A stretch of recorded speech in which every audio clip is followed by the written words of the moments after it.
हामीले विशेष गरेर भानुको कृतित्व व्यक्तित्वको बारेमा पनि हामीले चर्चा परिचर्चा पनि गरिरहेका छौँ। भानुभक्त कस्ता थिए, भानुभक्तका रचनाहरू कस्ता थिए, भानुभक्तलाई हामीले कसरी सम्झिरहेका छौँ, भानुभक्त आचार्यको नेपाली भाषा साहित्यको क्षेत्रमा कस्तो खालको योगदान रहेको थियो लगायतका विषयमा चर्चा परिचर्चा गर्दै आइरहेका छौँ र गरिरहेका छौँ र यो क्रम निरन्तर रूपमा जारी रहनेछ। र भानुभक्त आचार्यको जन्मजयन्तीको अवसरमा सम्पूर्ण साहित्यप्रति रुचि राख्नुहुने साहित्य अनुरागी पाठक, श्रोता, दर्शक सम्पूर्ण महानुभावहरूलाई हामी धेरै धेरै धन्यवाद पनि व्यक्त गर्दछौँ र शुभकामना पनि दिन चाहन्छौँ। र कालिका एफएमले पनि नेपाली भाषा साहित्य क्षेत्रको उन्नयनका लागि विभिन्न कार्यक्रमहरू गर्दै आइरहेको पनि यहाँलाई मैले जानकारी गराइसकेको छु। वार्षिक उत्सवको समयमा होस् अथवा भानु जयन्तीको बेलामा होस् अथवा मोती जयन्तीको बेलामा होस् अथवा देवकोटा जयन्तीको बेलामा होस् विभिन्न कार्यक्रमहरू गर्दै आइरहेको छ। आदिकवि मोतीराम आदिकवि भानुभक्त आचार्य र युग कवि अर्थात् चाहिँ युवा कवि भनेर हामी चिन्छौँ मोतीराम भट्टको पनि कार्यक्रम हामीले गर्दै आइरहेका छौँ। र यति बेला पनि हाम्रो साथमा हुनुहुन्छ साहित्य क्षेत्रमा निरन्तर रूपमा क्रियाशील कवि, गजलकार, लेखक हुनुहुन्छ पुष्प अधिकारी अञ्जली। आउनुहोस् उहाँसँग कुराकानी गरौँ। यहाँलाई स्वागत छ प्रत्यक्ष प्रसारमा। एकदम धन्यवाद। अनि आज अब भानुभक्त आचार्यको जन्मजयन्तीको अवसरमा यो साक्षात्कार पनि हाम्रो भइरहेको छ। अब भानुभक्त आचार्यलाई यहाँले चाहिँ कसरी लिनुहुन्छ? भानुभक्त आचार्य नेपाली एकजना राष्ट्रिय विभूति हुन् भन्ने लाग्छ मलाई। नेपालको देशको मात्रै होइन विश्वको लागि एउटा गहना भानुभक्त। नेपाली भाषा साहित्यका निम्ति पहिलो प्रवर्तकका रूपमा पनि हामीले चिन्छौँ उहाँलाई। भानुभक्तको भाषा र भानुभक्तको जुन रामायण यदि नभएको भए हामी सायद अधुरो हुन्थ्यौँ भन्ने मलाई लाग्छ। अब जस्तो भानुभक्त आचार्यको चर्चा परिचर्चा गर्दै रहँदाखेरि विशेष गरेर हामी कवितातर्फ चाहिँ बढी आकृष्ट हुन्छौँ हैन? हजुर। जस्तो अब भानुभक्त आचार्यको काव्यकारिता सँगसँगै आख्यानतिरको चाहिँ विषयमा चाहिँ यहाँ कसरी विश्लेषण गर्नुहुन्छ? अहिले पछिल्लो समय आख्यानमा अलि आख्यान केन्द्रित भएको छ अहिले मुलुक। भानुभक्तको पालामा आख्यानको विषयमा धेरै गहकिला आख्यानहरू प्रकाशन भएका थिएनन् त्यतिखेर र कविताकै माहौल एउटा छुट्टै किसिमको थियो त्यो बेलाको। र अहिले यो सबै जग भाषाकै माध्यमबाट बनेको हो र बसेको हो भन्ने मलाई लाग्छ। आदिकवि भानुभक्तले सायद त्यो भाषाको जग नबसाल्नु भएको भए अहिलेको आख्यान जुन थियो त्यो अधुरो हुन सक्थ्यो। त्यसको हुनाले अहिले कवितामा भन्दा पनि मान्छेहरू आख्यानमा बढी केन्द्रित छन्।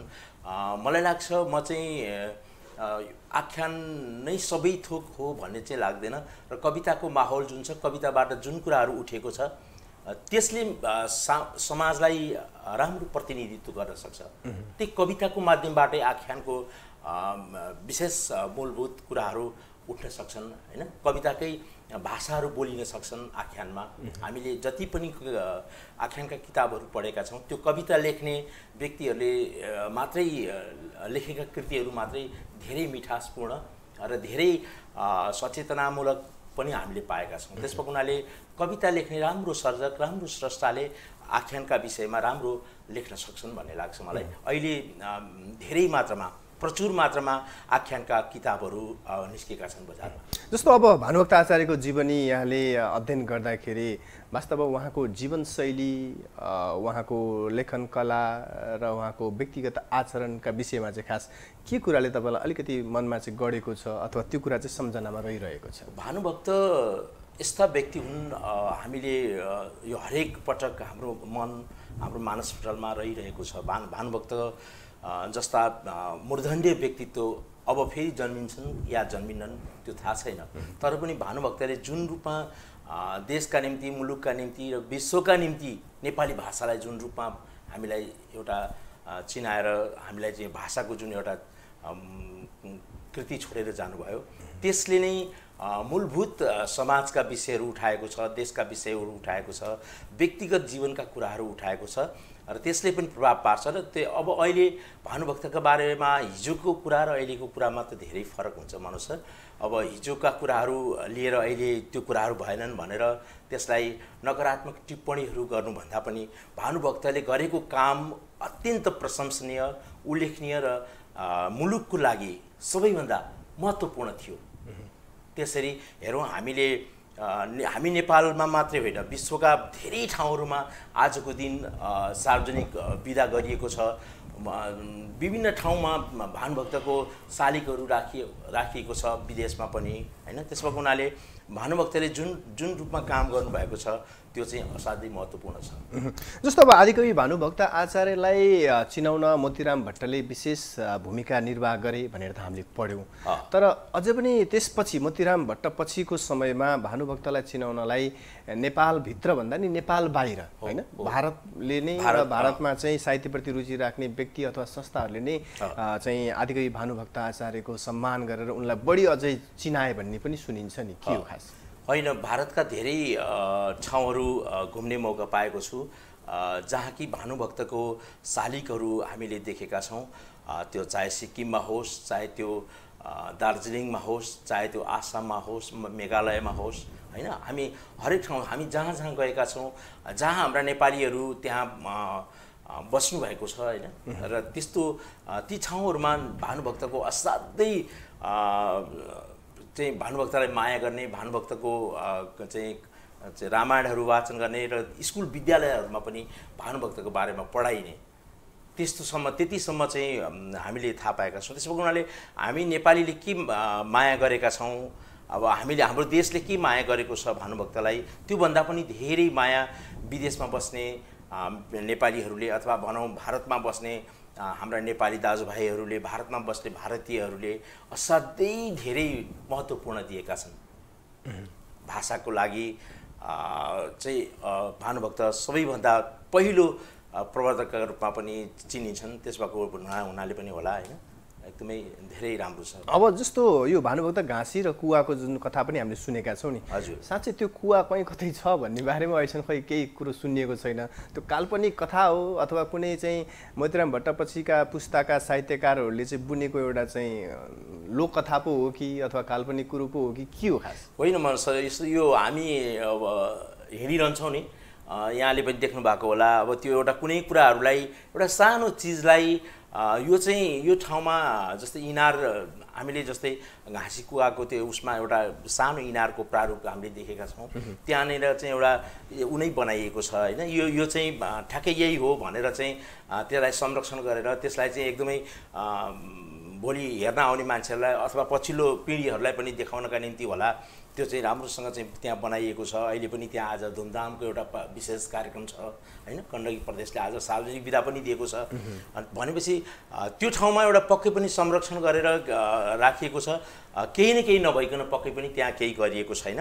त्यसको हुनाले अब यो धेरै वर्ष अगाडि कुरा, आजभन्दा अब 209 वर्षभन्दा अगाडिका कुराहरू हुन् यी होइन। त्यसको हुनाले त्यसलाई संरक्षण गरेर कुनै पनि कुरालाई संरक्षण गरेर राखियो भने मलाई लाग्छ त्यो जीवन्त रहिरहन्छ।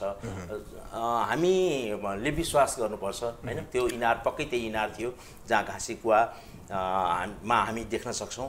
र त्यहाँ चाहिँ अहिले पनि हामी ओहोर दोहोर गर्दा होइन पोखरा जाँदा आउँदा चाहिँ हामी त्यहाँ देख्ने। जस्तो अब अहिले पनि कुनै नयाँ चिज केही कहीँ कतै उत्खनन गर्दाखेरि भेटियो भनेदेखि, जस्तो एउटा चाहिँ कुनै चाहिँ तामाको एउटा पैसा आकार भेट्यो नि, ओहो यो चाहिँ ठाउँमा चाहिँ पहिला टक्सार थियो कि भनेर भन्छन्। अब कुनै ठाउँमा पुराना खालका ढुङ्गा इँटा भेट्यो, ओहो यहाँ पहिला दरबार थियो कि भनेर भन्ने गरिन्थ्यो। अब यो चाहिँ अलिकति भनौँ न हौवा तरिकाले चाहिँ एउटा चाहिँ गरिएको पो हो कि भन्ने कुराहरू पनि कहिलेकाहीँ आउन सक्छ नि। अब हामीले विश्वासको आधारहरू के खोज्ने त? अब भानुभक्तको जुन चित्र छ हामीले जुन देखिरहेका छौँ, गुगलमा सर्च गर्दाखेरि भन्छ भानुभक्तको अनुहार त्यस्तै पो थियो कि थिएन, अथवा अहिले कसैले फेरि अलिक फरक प्रकृतिको बनाइरहेका छन्। भानुभक्तले त्यस्ता टोपी लाउँथे कि लाउँथेन, त्यस्तो खालको ड्रेस लाउँथे कि लाउँथेनन्, भानुभक्तले चाहिँ अब त्यति बेला रामायण बोकेर फोटो कसरी खिचाए भन्ने कुराहरू पनि आउँछन्। भनेपछि यो विश्वासकै आधारमा, यो विश्वासको आधारमा हामी चुँदीरङ्गाको एउटा विद्यालयमा पुगेका थियौँ एउटा प्रोग्राम भानु जयन्तीको विशेष कार्यक्रम 3 दिने कार्यक्रमको लागि। त्यहाँ चाहिँ त्यहाँको एउटा पुस्तकालय, त्यहाँको एउटा लाइब्रेरी नै थियो भानुको सङ्ग्रहालय। त्यसमा चाहिँ भानुभक्तले आफ्नो बच्चाकालदेखि भानुभक्तको कपडा, भानुभक्तकोले खाने, भानुभक्तले मोही पार्ने होइन ठेकी इत्यादि धेरै कुराहरू भानुभक्तका कुराहरू थिए होइन। अब त्यो चाहिँ हामीले विश्वासका रूपमा हामीले लिने हो मनुष्य। अब हाम्रो सन्ततिहरूले, हाम्रा पछिल्ला पिँढीहरूले पनि भानुभक्त यस्ता थिए भनेर चिन्हका लागि पनि त्यो संरक्षण हुन जरुरी छ र अझै पनि राज्यले त्यसलाई संरक्षण गरेर अझै पनि उत्खनन गरेर कहीँ छ भने खोजेर त्यसलाई चाहिँ एकदमै सङ्ग्रहालयका रूपमा राख्नु जरुरी छ। जस्तो अब यो सङ्ग्रहको कुरा गर्दाखेरि जस्तो अब कुनै गायक गायिकाले आफूले गाएको गीत त्यो गायक गायिकाकै अर्काइभमा पनि नभएको पनि पाइन्छ। कहिलेकाहीँ हामीलाई कालिका एफएममा फोन गरेर मेरो गीत मसँग छैन तपाईँका छ कि भनेर पनि कहिलेकाहीँ फोन गर्नुहुन्छ होइन।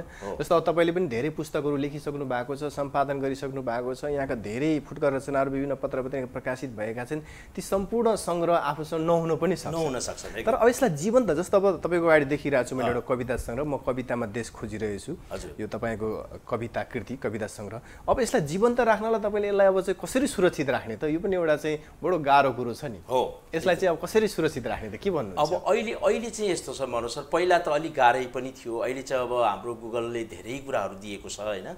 हाम्रो वेबसाइटदेखि लिएर धेरै ठाउँहरूमा हाम्रो कृतिका बारेमा आफ्ना बारेमा हाम्रो बायोडाटा नै हामीले पुष्प अधिकारी अञ्जली हालेपछि हाम्रो सबै कुराहरू आउँछ नि त अहिले होइन। त्यसको हुनाले अहिले पुष्प अधिकारी अञ्जलीले कतिवटा कृतिहरू लेख्यो, पुष्प अधिकारी अञ्जलीका कृतिहरू पहिलो कृति कुन थियो अथवा उसले ऊ कहाँ जन्मियो भन्ने सबै कुराहरू गुगलले अहिले दिन्छ। त्यसको हुनाले मेरो कविताको कृति मात्रै नभनौँ, पुष्प अधिकारीको सिङ्गो हाम्रो मजेरी साहित्य प्रतिष्ठान पुष्प अधिकारी अञ्जलीका बारेमा भोलिका दिनमा भोलिका पिँढीहरूले खोजे भने गुगलमा एक सर्ट हानेपछि एक क्लिक गरेपछि आउने त्यस्तो जमाना आएको छ। त्यसको कारणले संरक्षण अवश्य पनि हुन्छ, किनभने यो किताब हामीले मुलुकको धेरै लाइब्रेरीहरूमा पठाएका छौँ। हामीसँग नभए भने पनि भोलि कुनै न कुनै लाइब्रेरीबाट सुरक्षितसँग हामीले निकाल्न पनि सक्छौँ, नभए पनि गुगलको कुनै पानाहरूमा हामीले त्यो भेट्न सक्छौँ।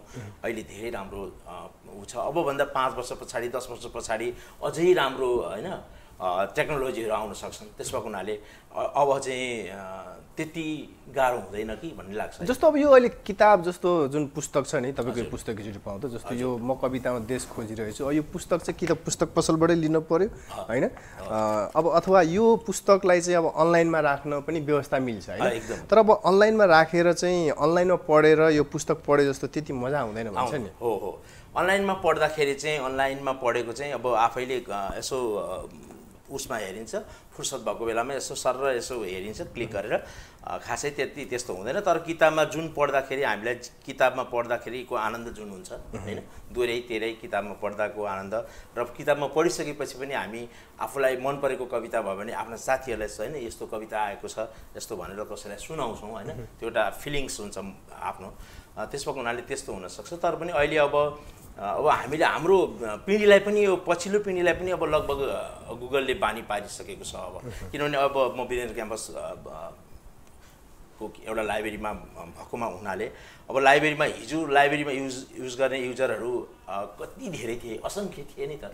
अहिले लाइब्रेरीमा युज गर्ने युजरहरू, लाइब्रेरीलाई चाहिँ उपयोग गर्नुपर्छ भन्ने युजरहरू नगर्ने रूपमा कहिलेकाहीँ 1-2जना 2-4जना मात्रै आउनुहुन्छ, किनकि अहिले त सबैको उसमा मोबाइल छ, ल्यापटप छ, आफैले खोज्नुहुन्छ, आफैले हेर्नुहुन्छ। त्यसको हुनाले अब अहिले समग्रमा भन्यो भने मान्छेहरूलाई समयको अनिकाल छ क्या अहिले, मान्छेहरूलाई यति समय पनि एकदमै नपुग्दछ। त्यसको हुनाले मान्छेले घरमै बसेर अथवा गाडीमा हिँड्दा होइन हरेक किसिमबाट पनि हेर्न सक्छ। अब यो पुस्तकालयको कुरा गर्नुभयो, तपाईँ पुस्तकालयमा पनि कार्यरत पनि भएको तपाईँको अनुभव, जस्तो अब काठमाडौँमा जस्तो कीर्तिपुरको पुस्तकालय होइन, अनि त्यसपछि ब्रिटिस काउन्सिलको पुस्तकालय, त्यो आरएनएसी बिल्डिङको नेपाल भारत पुस्तकालय होइन। अब यो पुस्तकालय पहिला चाहिँ धेरै व्यक्तिहरू बस्ने, मन परेको पुस्तक निकाल्ने, 1-1.5 घन्टा 2 घन्टा त्यहीँ बस्ने, अनि त्यसपछि पुस्तक त्यहीँ राख्ने अथवा पुस्तक त्यहाँ हाम्रो नाम टिपाएर लिएर जाने, पढिसकेपछि फिर्ता गर्ने, समयमा फिर्ता नगर्यो भनेदेखि फेरि जरिवाना तिर्नु पर्ने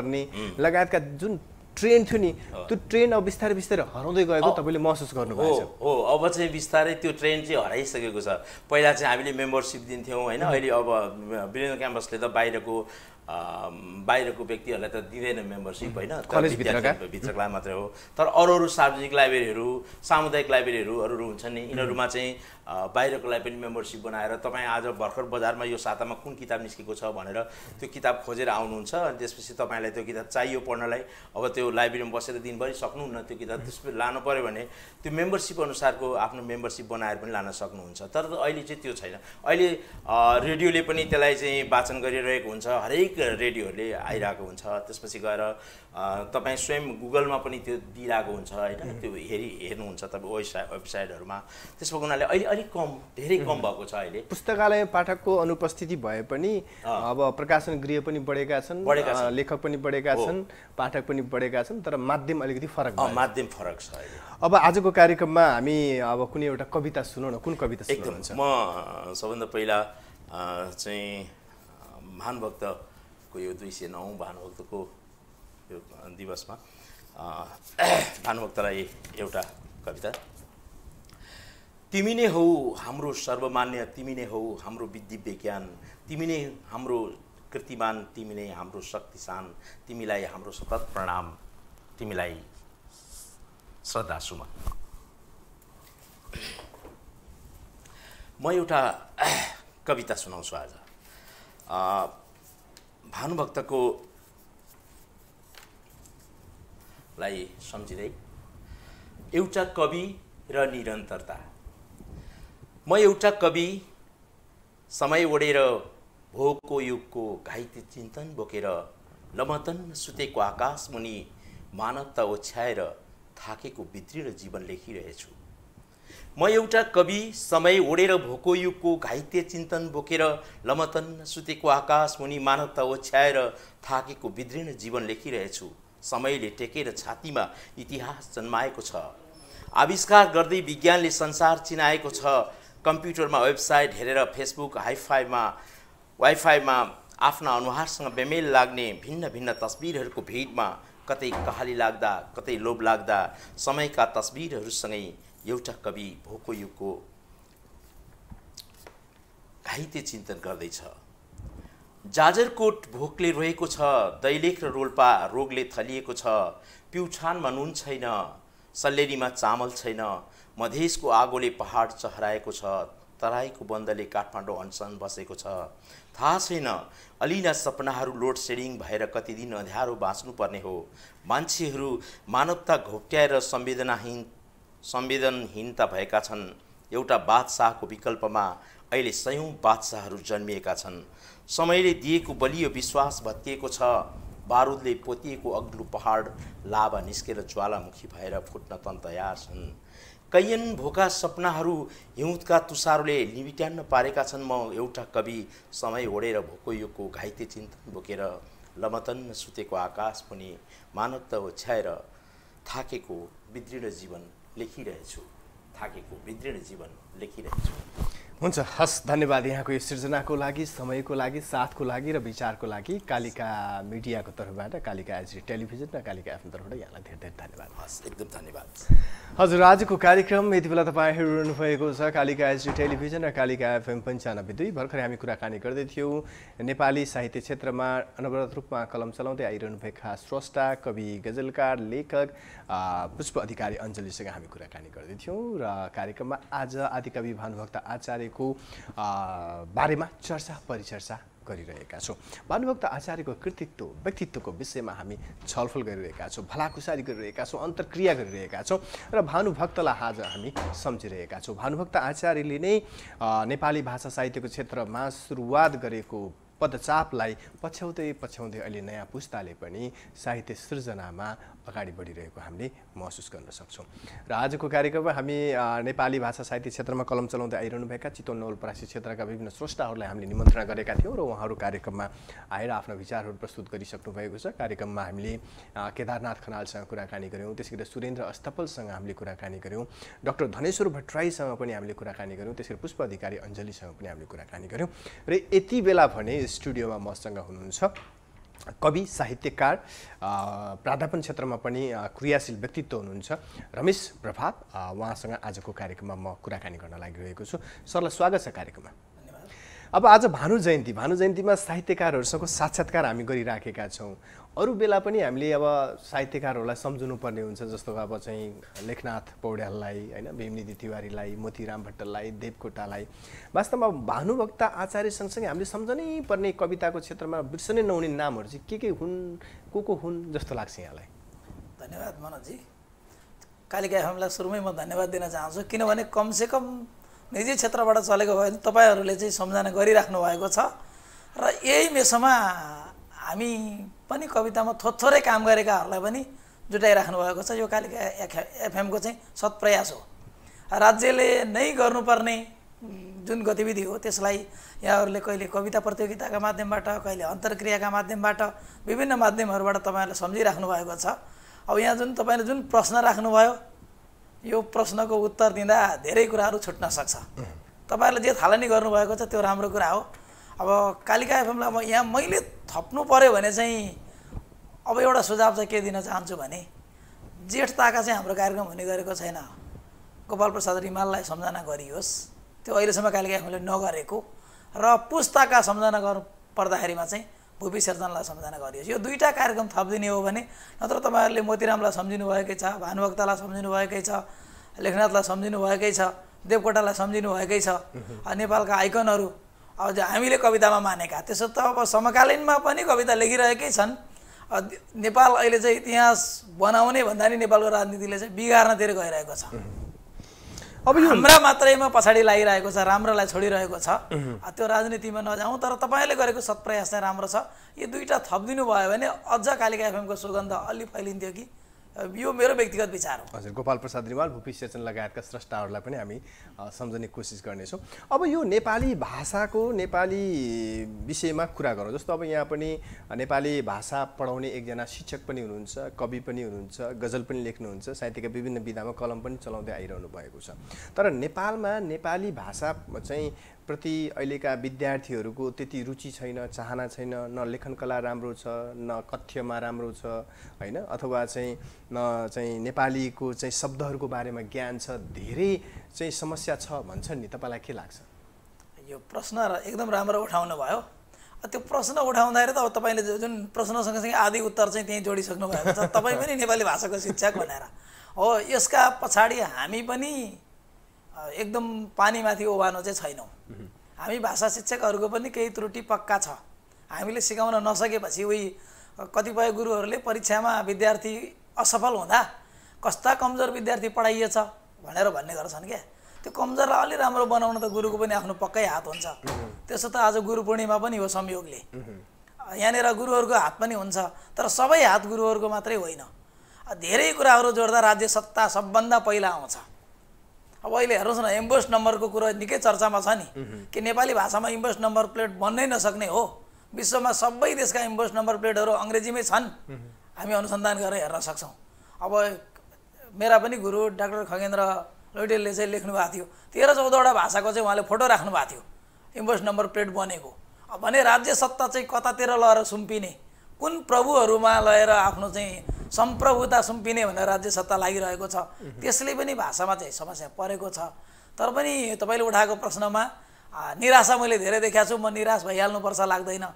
एउटा मात्रै जाडोले, जाडोमा चाहिँ त्यो जाडो जान्छ भन्ने हो भने, एउटा मात्रै गर्मी, हामी गर्मीमा बसेको मान्छे त्यो उखानलाई फेरौँ, एउटा मात्रै गर्मीले सबै गर्मी हो भन्ने होइन। मौसम परिवर्तन हुँदै जान्छ, हामी आशावादी हुने हो। अब बिस्तारै हामी भाषाप्रति लागिरहेकै छौँ, हामी त लाग्ने हो। त्यस्तो नयाँ पुस्ताले पनि त्यो लाग्दै जाने हो भने आशावादी क्षणहरू आउला, म चाहिँ त्यो अपेक्षा गर्छु। जस्तो अब अहिले जुन विद्यार्थीहरू छन्, विद्यार्थीहरूले जस्तो अब केही वर्ष अगाडि, गत वर्ष भयो त्योभन्दा अगाडि हो, एसईमा पनि नेपालीमा फेल हुनेको सङ्ख्या धेरै थियो होइन। र त्यसको साथसाथै अब जस्तो स्वीकार लेख्न पऱ्यो भने स्वीकार लेख्न नआउने, अनि अब मोबाइल नम्बर 98455 भने त्यो लेख्न नआउने, जस्तो कुनै ठाउँमा केही पेमेन्ट गर्दाखेरि कति भयो 279 भनेपछि के हो 279 भनेर चाहिँ विद्यार्थीहरूले नबुझ्ने, त्यस्तो ट्रेन्ड छ नि। हो, यो ट्रेन्डलाई परिवर्तन गर्न राज्य सत्ता लाग्नुपर्छ, साहित्यिक संस्था लाग्नुपर्छ, अथवा निजी संस्थाहरूले पहल गर्नुपर्छ, अथवा लेखक प्रकाशन संस्थाले गर्नुपर्छ, कसले गर्नु पर्ला? यो चाहिँ एउटैले मात्रै गरेर हुन्छ जस्तो लाग्दैन। हाम्रा अभिभावकहरूको पनि विद्यार्थीहरूलाई सिकाउनु त धेरै रोल हुन्छ होला नि। हामी विद्यालयमा विद्यार्थीलाई कति घन्टा राख्छौँ?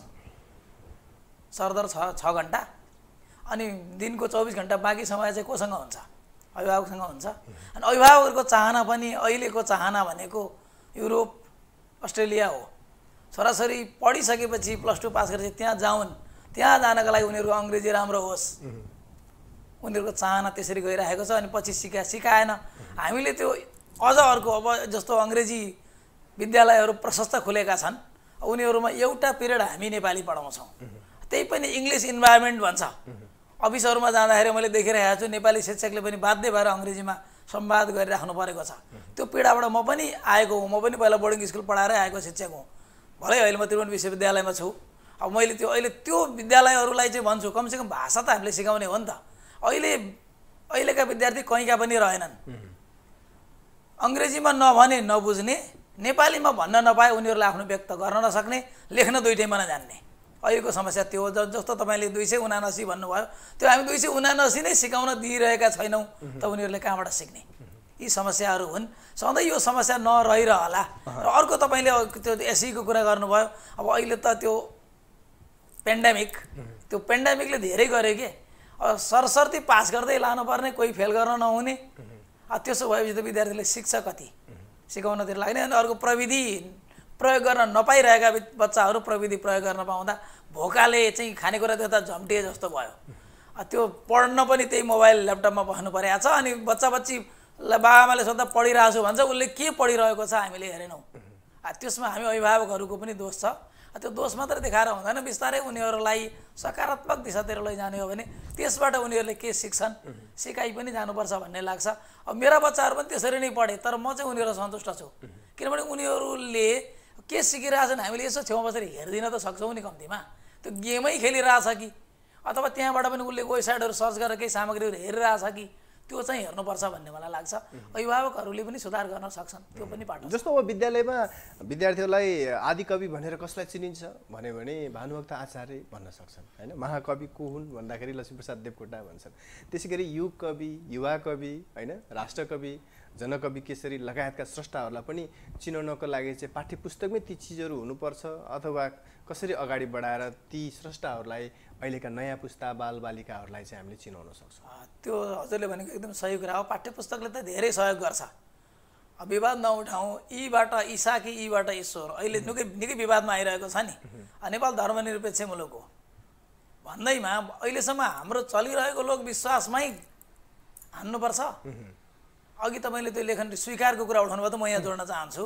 यो पनि त्यतैतिर जोडिया छ। नेपालको सम्प्रभुतामाथि खेल्ने काम गरिएको छ। कक्षा 11 को पाठ्यक्रममै एउटा चाहिँ रसो लेख्दा हुने, अर्को चाहिँ दिरो लेख्दा हुने, एउटामा जोडेर लेख्नुपर्ने, अर्कोमा छुट्याएर लेख्नुपर्ने। अब मेजर नेपाली पढ्ने कक्षा 11 को विद्यार्थीले रामप्रसाद जोडेर लेख्ने, अनि कम्पलसरी नेपाली पढ्दाखेरि चाहिँ राम र प्रसाद छुट्याउनु पर्ने। त्यो पनि केही समय आयो नि त। त्यो नियोजित रूपमा आयो। त्यो नियोजित रूपमा आएकोलाई हामी भाषा शिक्षकहरूको आन्दोलनले गर्दाखेरि तोड्यौँ। यी कुराहरू छन्। अब त्यो त्यसका पछाडि एउटै मात्रले त सक्दैन। अब बिस्तारै गर्दै जाने हो। के अरे अब गर्दै जाँदा हाम्रो जस्तो अविकसित भनौँ, अल्प विकसित भनेर सरकारले भने पनि खास त अविकसित नै हो। अल्प र अविकसित फरक कुरा हो। हामी विकास केमा गरेका छौँ त? फेसनमा हामीले निकै विकास गरेका छौँ। युरोपमा निस्केको फेसन दोस्रो दिन भोलिपल्ट नेपालमा आइपुग्छ। तर युरोपमा भएको विकास हामी यहाँ कहिले आइपुग्छ? त्यो त कुराहरू छ नि। यी कुराहरूले पनि असर गरिरहेको छ। जस्तो अब विभिन्न सङ्घ संस्थाले विभिन्न खालका तालिमहरू आयोजना गर्छन्। जस्तो सरकारी निकायले पनि अथवा गैर सरकारी सङ्घ संस्थाले पनि आयोजना गरिराखेका हुन्छ। तर अहिलेसम्म जस्तो कविता कसरी लेख्ने, गजल कसरी लेख्ने, मुक्त कसरी लेख्ने लगायतका जस्तो अब एक दिने कार्यक्रम अथवा हप्ता दिने कार्यक्रम, यस्ता खालका कार्यक्रमहरू आयोजना भएकै सुनिँदैन नि। खास यो आफै स्वस्फूर्त लेख्ने, स्वायत्तले लेख्ने हो अथवा सिकेर लेख्ने हो, यसको नि नीति नियम परिधि कसरी रहने भन्ने कुराहरू सिक्नलाई किन तालिमै हुँदैन? खास किन होला? एकदम यो चाहिँ राम्रो कुरा हो। तर जहिलेसम्म यो राज्य सत्ताले नि साहित्य पनि उब्जाउ क्षेत्र हो, सृजनशील क्षेत्र पनि, यो पनि देशका लागि यसले पनि केही उत्पादनमा चाहिँ महत्त्वपूर्ण भूमिका खेल्छ भन्ने चिन्तन आउँदैन नि, तबसम्म त्यो हुँदैन। मैले देखिरहेको छु तपाईँ ठाउँ ठाउँमा त्यो उद्घोषणमा गइराख्नु भएको छ। त्यो उद्घोषण जस्तै चितवनमा साहित्यमा सुरेन्द्र हस्तफल, भुपिन व्याकुल, कहीँ बोलायो भने रमेश प्रभात पनि गएर उनीहरूलाई कसरी लेख्ने, किनभने त्यसको एउटा टेक्निक त पक्का छ। तर कसरी लेख्ने सिकाउने हो, के लेख्ने हामी सिकाउन सक्दैनौँ। किनभने हरेकको फिलिङ आफ्नो हुन्छ। आफ्नो अनुभूतिलाई कसरी व्यक्त गर्दा राम्रो हुन्छ त्यो सिकाउन चाहिँ सक्छौँ। जस्तो हेटौँडातिर चाहिँ ठाउँ ठाउँमा भएको देखिरहेको छु। चितवन चाहिँ अब हेटौँडा चाहिँ अब अहिले राजधानी बन्दै गएर हो कि हुन त त्यो प्रदेश कहिलेसम्म रहन्छ। अब यो मुभमेन्टले चाहिँ गर्दाखेरि मलाई लाग्छ प्रदेश हामीले सेतो हात्ती भइसकेको छ। त्यो कहिलेसम्म रहन्छ जे भए पनि त्यो किसिमको गतिविधि हेटौँडा चाहिँ अहिले देखिरहेको छु। काठमाडौँमा चाहिँ फाटाफट्ट गरे होला नि, त्यो चर्चामा कम आएको छ। हामी चितवनमा पनि त्यो गराउने हो भने त्यो विद्यार्थीहरूमा त्यो अभिरुचि जगाउन चाहिँ सकिन्छ, पक्का सकिन्छ। हजुर, जस्तो अब भानुभक्त आचार्यकै कुराकानी गर्दाखेरि भानुभक्त आचार्यको पारिवारिक पृष्ठभूमिमा जस्तो अब चाहिँ उहाँका कुराहरू हामीले धेरै पढेका छौँ होइन, सुनेका छौँ।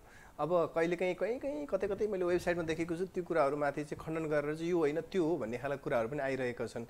त्यसमा पनि विवाद कहिलेकाहीँ सुनिन्छ। तपाईँले यो बारेमा अध्ययन गर्दाखेरि चाहिँ के पाउनु भएको छ? एउटा चाहिँ कुरा के हो भने भानुभक्त भनेको आजभन्दा 200 वर्ष अगाडिको इतिहास हो। 200 वर्ष अगाडिको इतिहासको सबै कुरा हामीसँग उपलब्ध हुन्छ कि हुँदैन, त्यो समस्या पनि हो। अनि आधिकारिक स्रोतमा नपुग्ने र अहिले यो प्रविधि सूचना प्रविधिको जुन विकास छ नि, त्यो विकास सकारात्मक मात्र होइन नकारात्मक पनि भइरहेको छ। आफैले सबै प्रमाण मानिदिने जुन हामीमा छ नि, मैले लेखेँ सबै ठिक, उसले लेख्यो अर्कोले लेख्यो भने चाहिँ बेठिक भन्ने हाम्रो जुन त्यो प्रवृत्ति छ, दुई चारवटा त 60वटा कमेन्टहरू आउने, लाइकहरू आएको आधारमा चाहिँ आफूलाई महान सम्झिने, त्यो सूचनासम्म पुग्दै नपुग्ने त्यो प्रविधिले बिग्रिएको। भानुभक्त आचार्यका बारेमा त गहन अध्ययन राज्यले गराउनुपर्छ भन्ने लाग्छ। त्यो राज्यले गराएको अध्ययन अनुसन्धानलाई अनि बल्ल हामीले फलोअप गर्ने हो। व्यक्तिमा केही कमजोरीहरू त होला नि त। भानुभक्तलाई कुनै भाटसँग रिस उठ्यो भनेर उनले घरका डाँडा भाटा पनि निकाले भनेर पनि एकखेर निकै चर्चामा आयो। रिस उठ्न सक्छ, व्यक्तिको व्यक्तिगत गुणहरू हुन्, त्यो सबै कुराहरू त्यो नहुन पनि सक्छन्। त्यो अध्ययन अनुसन्धान हुने हो भने उनका परिवारका अब 11औँ 12औँ पुस्ता त अहिले छन्, के लेखोट सामग्रीहरू होला, त्यो व्यक्तिले गरेको अनुसन्धान चाहिँ कति पूर्ण हुन्छ, राज्य सत्ताले गराउन सक्छ नि, त्यसो गर्ने भने चाहिँ राम्रो होला। जस्तो अब अहिले हामीले कुनै एउटा सृजना गऱ्यो भनेदेखि त्यो सृजनालाई सार्वजनिक गर्नलाई विभिन्न माध्यम छ। फेसबुक छ, टिकटक छ होइन, इन्स्टा छ, युट्युब छ, अथवा कुनै रेडियो टेलिभिजन नै छ, अथवा पुस्तक पत्र पत्रिका नै छ। भानुभक्तको पालामा भानुभक्तले सृजना गरेका ती रचनाहरू चाहिँ कसरी चाहिँ फैलिँदै गयो होला? यो अलिकति अचम्म लाग्दो कुरो छ कि ठाउँ ठाउँमा बजारमा सुनाउँदै हिँडे कि अथवा 2-4 जना मान्छे राखेर चाहिँ सुनाए कि के थियो होला है त्यति बेला? एउटा अहिलेको वर्तमानलाई लिएर हामीले त्यति बेलाको चाहिँ प्रेडिक्सन गर्ने हो। पक्का पनि भानुभक्तले चाहिँ आफूले एउटा लेखे, केही लेख्न जान्ने होला, सार्न लगाए, त्यति बेला प्रेस थिएन। पछि मात्रै अब मोतीराम भट्टको यदि त्यो किसिमबाट आगमन हुन्थेन भने हामी भानुभक्तलाई सायद अहिलेसम्म नचिन्ने स्थिति पनि हुन सक्थ्यो। त्यो पक्का नचिन्ने स्थिति बन्न सक्थ्यो, किनभने मोतीराम भट्ट त्यस्ता व्यक्ति हुन् जसले चाहिँ भानुभक्तलाई भानुभक्त भनेर चिनाउन काम गरे। लेख्न त भानुभक्त आफैले लेखे। अब त्यो त्यति बेला चाहिँ अब तपाईँले भने जस्तै आफ्नो एरियामा पक्का उनले सुनाएको हुनुपर्छ, किनभने त्यो मोतीराम जाँदा कण्ठस्थ श्लोकहरू जुन सुनाए नि, कविताको श्लोकमा त्यो शक्ति छ। अलिकति केही शब्दहरू हेरफेर त पक्का भयो होला, तर पनि अहिले पनि गाउँतिर हेर्ने हो भने त्यो श्लोकमा चाहिँ संवाद गरिरहेको देखिन्छ नि, विवाह आदिमा उनले श्लोकहरू सुनाए, त्यो सुने र त्यो चाहिँ त्यो कण्ठ पारे। जस्तो हामी वेदमा जान्छौँ नि, वेदका त्यो सुक्तिहरू सुनेरै त कण्ठ पारेको, त्यसै त त्यसलाई श्रुति भनियो। अब भानुभक्तको पनि लगभग श्रुतिकै स्थितिमा पुगेको हुनुपर्छ। अब यो मैले एकपटक काली क्याफमै जनकवि केशरी धर्मराज थापाज्यूको अन्तर्वार्ता लिने मौका पाएको थिएँ। उहाँले त्यो अन्तर्वार्ता दौरान भन्नुभएको थियो कि म गीत खोज्नलाई गाउँ जान्थेँ, ठाउँ जान्थेँ, पहाडतिर जान्थेँ र ती ठाउँमा गएर मैले मान्छेहरू अगाडि कविता सुनाउँथेँ भन्नुहुन्थ्यो। र एकताको समयमा सडक कवि भनेर चिनिनुहुने शम्भुप्रसाद दाहालले पनि काठमाडौँको कलङ्की बागबजार रत्न पार्क गर्ने कविताको चाहिँ किताब लिएर आफै पुरै कविता भनेर बस्नुहुन्थ्यो होइन। त्यो शैली अहिले पुरै हराएको छ होइन। त्यति बेलाको त्यो छेड, त्यो शैली तपाईँले कहीँ कतै देख्नु भएको थियो कि कतै चाहिँ बुझ्नु भएको थियो कि के थियो? त्यो हजुरले भन्नु जस्तो शम्भुप्रसाद दाहालको चाहिँ विचार सुनेको अहिले किन जरुरी छ र फेसबुक लाइभ गर्दै भइगयो त। अब आफ्ना साथीहरूलाई पहिला मेसेज गरेर चाहिँ 200-400 जनाले त सुनिहाल्छन् त। त्यो कलङ्कीको चोकमा उभिएर पनि कतिजनालाई सुनाए शम्भुप्रसाद दाहालले। त्यो के अरे अब धर्मराज थापाले गाउँमा सुनाएको त सुन्न मैले चाहिँ पाइनँ, किनभने म सानैमा चितवन झरेँ। उहाँ धेरै पछिसम्म पनि गाउँ जानुभयो र त्यो भएर उहाँको गीतमा त्यो शक्ति छ। त्यहाँ कस्तो टिप्नु भएको छ। अहिले लोकगीत भनेको छ नि, कोठामा सङ्कलन गरेर, अनि त्यसपछि अझ लोकगीतको पनि लेखक भनेर आइरहेको छ क्या। लेखक हुँदैन लोकगीत, सङ्कलक हुन्छ। त्यहाँको धर्म संस्कृति, त्यहाँको रीतिरिवाज टिपेर प्रस्तुत गर्ने हो नि लोकगीतले। त्यो चाहिँ अहिले आइरहेको छैन। अब अहिले त लोकमा पनि अब जम्मै ऱ्याप गइसक्यो। अब यो बिस्तारै नेपालको लोक संस्कृति नै कतिसम्म रहला, त्यो चाहिँ समस्याको पाटो हो। त्यसलाई त्यसरी हेर्दाखेरिमा चाहिँ राम्रो हुन्छ कि जस्तो अब लोकगीतको रचनाकार हुँदैन, लोकदोहोरीको चाहिँ हुनसक्छ, तर लोकगीतको सङ्कलक हुन्छ भन्ने कुरा हामीले नि पढेको हो। तर कवितामा चाहिँ लोक कविता हुन्छ नि, कहिले कुनै कुनै कविताको शब्दहरू सुनेको, लयहरू सुनेको, त्यो कविता कसले लेखेको पनि थाहा छैन, कहाँ कसरी सिर्जना भयो पनि थाहा छैन, त्यस्ता लोक कविताहरू चाहिँ छैनन् हाम्रो नेपालमा। त्यो अनुसन्धान गर्दै जाँदाखेरि हुन्छ, तर त्यो कवितालाई चाहिँ गाएरै प्रस्तुत गरेपछि लोकगीत बनेको धेरै जसो। किनभने कविता चाहिँ अब सुनायो होला हरायो होला, त्यो लोकगीतको पनि रचनाकारै नहुने भन्ने त होइन। एक समयमा एउटाले रचना गर्यो, अरू थप्दै थप्दै लग्यो। लोक कविता पनि अब त अनुसन्धानको विषय त हुनसक्छ, जस्तो छ नि त्यो विभिन्न लोक साहित्यले अध्ययन गरेका छ पुराना पुराना कविताहरू, तर पनि तिनीहरूको लेखकको स्थिति फेला परेको छ, किनभने कसैले सिर्जना त गरिदिन्छ। तपाईँले भने जस्तो लोक कविता चाहिँ लोकमा अलि बाँच्न सकेन कि, त्यसरी चाहिँ लोककथा भन्ने सुन्ने परम्परामा गयो, उखान टोक्काहरू भन्ने सुन्ने परम्परा गयो, त्यो कविता पनि गाएर प्रस्तुत गरेपछि त गीत भयो, त्यो हुनसक्छ। अनि आजको कार्यक्रममा कुनै केही कविता सिर्जना केही लिएर आउनु भएको छ भने यसो सुनाउन हाम्रो ठिक छ। श्रोताको लागि म एउटा अब अहिले सजिलो छ, अघि पनि मैले भनिहालेँ फेसबुकमा हालिदिएपछि चर्चा भइहाल्ने एउटा मैले अलि अगाडि प्रस्तुत गरेको एउटा लेख्न नपर्ने कविमा लेख्नु पनि होइन, अहिले मान्छेलाई अल्छी पनि बनायो यी कुरा छ। म एउटा छोटो कविता सुनाउँछु। मेरो कविताको नाम मैले शासकहरू भनेर राखेको छु। शासकहरू। इतिहासको कुनै कालखण्डमा आलिशान दरबारको बारदलीबाट चियायो कुनै शासकले र देख्यो चिसो बस्ती, अनि गरे एउटा प्रण। म त्यति बेलासम्म खाना खान्न जति बेलासम्म जनताको घरको धुरीबाट धुवा निस्कँदैन। यति बेलाका शासकले पनि च्याउँदैछन् भ्यू टावरबाट परसम्म र देख्दैछन् उनीहरू आफ्नो आलिशान महल। उनीहरूले देखेनन् कतै बा आमा आफन्त र आफूभन्दा चाँडो मृत्यु वरण गरेका आफ्ना सन्तान। त्यसैले घोषणा गरे शालिग बनाउने अनि आफैले उद्घाटन गर्ने। ए निर्घिणी सत्ता, हामीले कहिलेसम्म कुर्नुपर्ने हो जनताका झुपडी देख्ने शासकहरू। धन्यवाद। यो कविता आएपछि एउटा कुरा मलाई यहाँ जोड्न मन लाग्यो। एउटा मैले कहीँ कतै पढेको थिएँ, एकजना नाम चलेको नेता चाहिँ एउटा गाउँमा चाहिँ हेलिकप्टर लिएर पुगिसकेको छ, अनि कार्यकर्ताहरू साथमा चाहिँ मालाहरूले पनि लगाउँदै लगाउँदाखेरि चाहिँ अनि मैले तिमीहरूलाई चाहिँ 20वटा मालाको चाहिँ पैसा दिएको थियो, यहाँ जम्मा 10वटा मात्रै माला आयो भन्ने कुरा जस्तै अहिलेको समयमा चाहिँ सम्मान थाप्नेहरूमा नि अहिले विभिन्न उपनामहरू आफै सिर्जना गर्ने आफै लिने खालको ट्रेन्ड पनि चलिरहेको छ। यो त रमाइलो कुरा आइरहेको छ। पोखराले त कृतिमा नै कायम गरिहाल्यो नि। अनि त्यसपछि सर्टिफिकेटको खर्च पनि आफ्नै, दोस्रो लागेको खर्च पनि आफै, नगद पुरस्कार पनि आफै घोषणा गर्ने, पछि चाहिँ त्यो नलिने खालका कुराहरू पनि आइरहेको छ। यसले गर्दा किन यो विकृति आइरहेछ साहित्यमा? विकृति सबै क्षेत्रमा छ। साहित्यकारहरू चाहिँ विकृतिबाट अलि मुक्त हुनुपर्ने हो, अपेक्षा हो हाम्रो। अब उनीहरू पनि अछुतो रहेनन्। अब यसलाई यसरी नै हेरौँ, मानवीय कमजोरीका रूपमा हेरौँ। अब कसैलाई चाहिँ बढी चर्चित हुने रहरले पनि त्यो भएको हुनसक्छ। त्यसलाई त्यति धेरै निराश हुनुपर्छ भन्ने लाग्दैन। अब हामी आफ्नो तरिकाले चल्ने हो, को कसरी चल्छ त कसरी ठेका लिन सकिन्छ र मनोजी। हुन्छ, हस्, यो कुराकानीको लागि यो समयको लागि यहाँलाई धन्यवाद। उहाँ हुनुहुन्थ्यो रमेश प्रभात, नेपाली भाषा साहित्य क्षेत्रका एकजना चिर परिचित व्यक्तित्व। उहाँसँग हामी कुराकानी गर्दैछौँ। हामी एकैछिन अब ब्रेक लिनेछौँ। ब्रेकपछि हामी तपाईँहरूको माझमा आउनेछौँ। केही समयको ब्रेकपछि हामी यो अन्तर्क्रियात्मक कार्यक्रममा तपाईँहरूको माझमा जुड्नेछौँ। अहिले भने कार्यक्रम पालो भएको छ विश्रामको।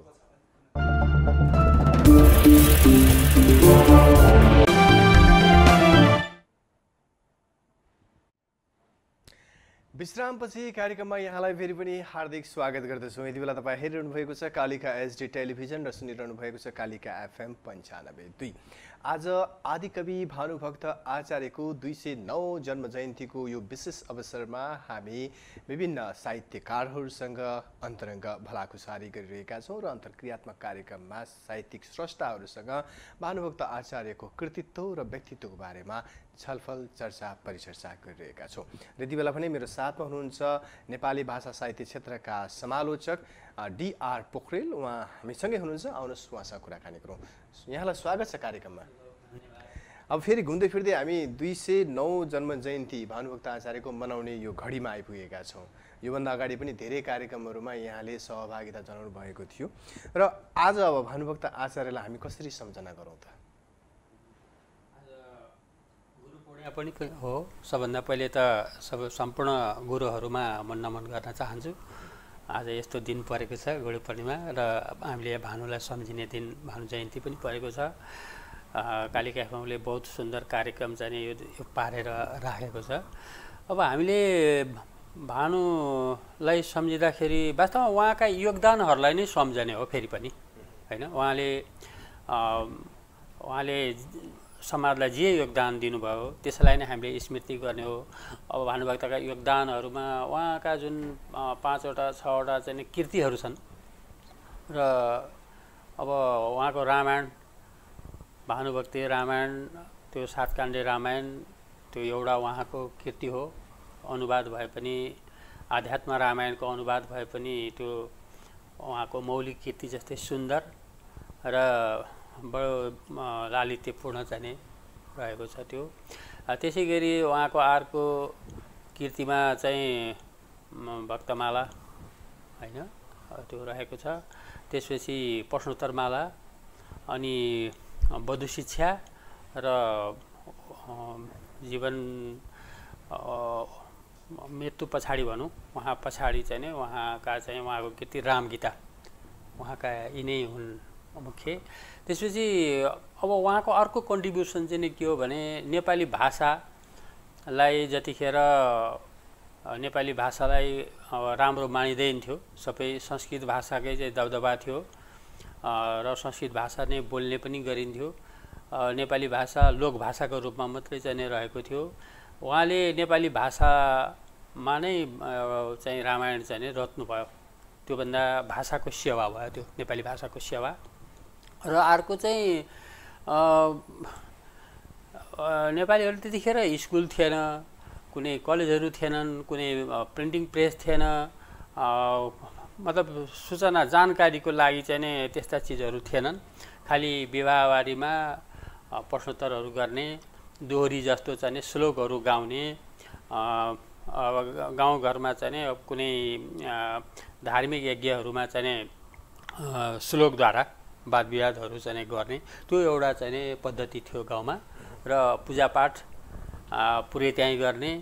भानुभक्त कालमा त यो नै थियो। यस्तो अवस्थामा उहाँले चाहिँ जुन रचना गर्नुभयो नेपाली भाषामा रामायणलाई चाहिँ रामायणको सारलाई रचना गर्नुभयो, त्यो उहाँको योगदान थियो। र यसले चाहिँ नेपालको एउटा राम भक्ति धारा उहाँले धर्मको तर्फबाट धार्मिकतालाई बढाउने, सांस्कृतिक एउटा चेतनालाई बढाउने काम पनि गर्नुभयो।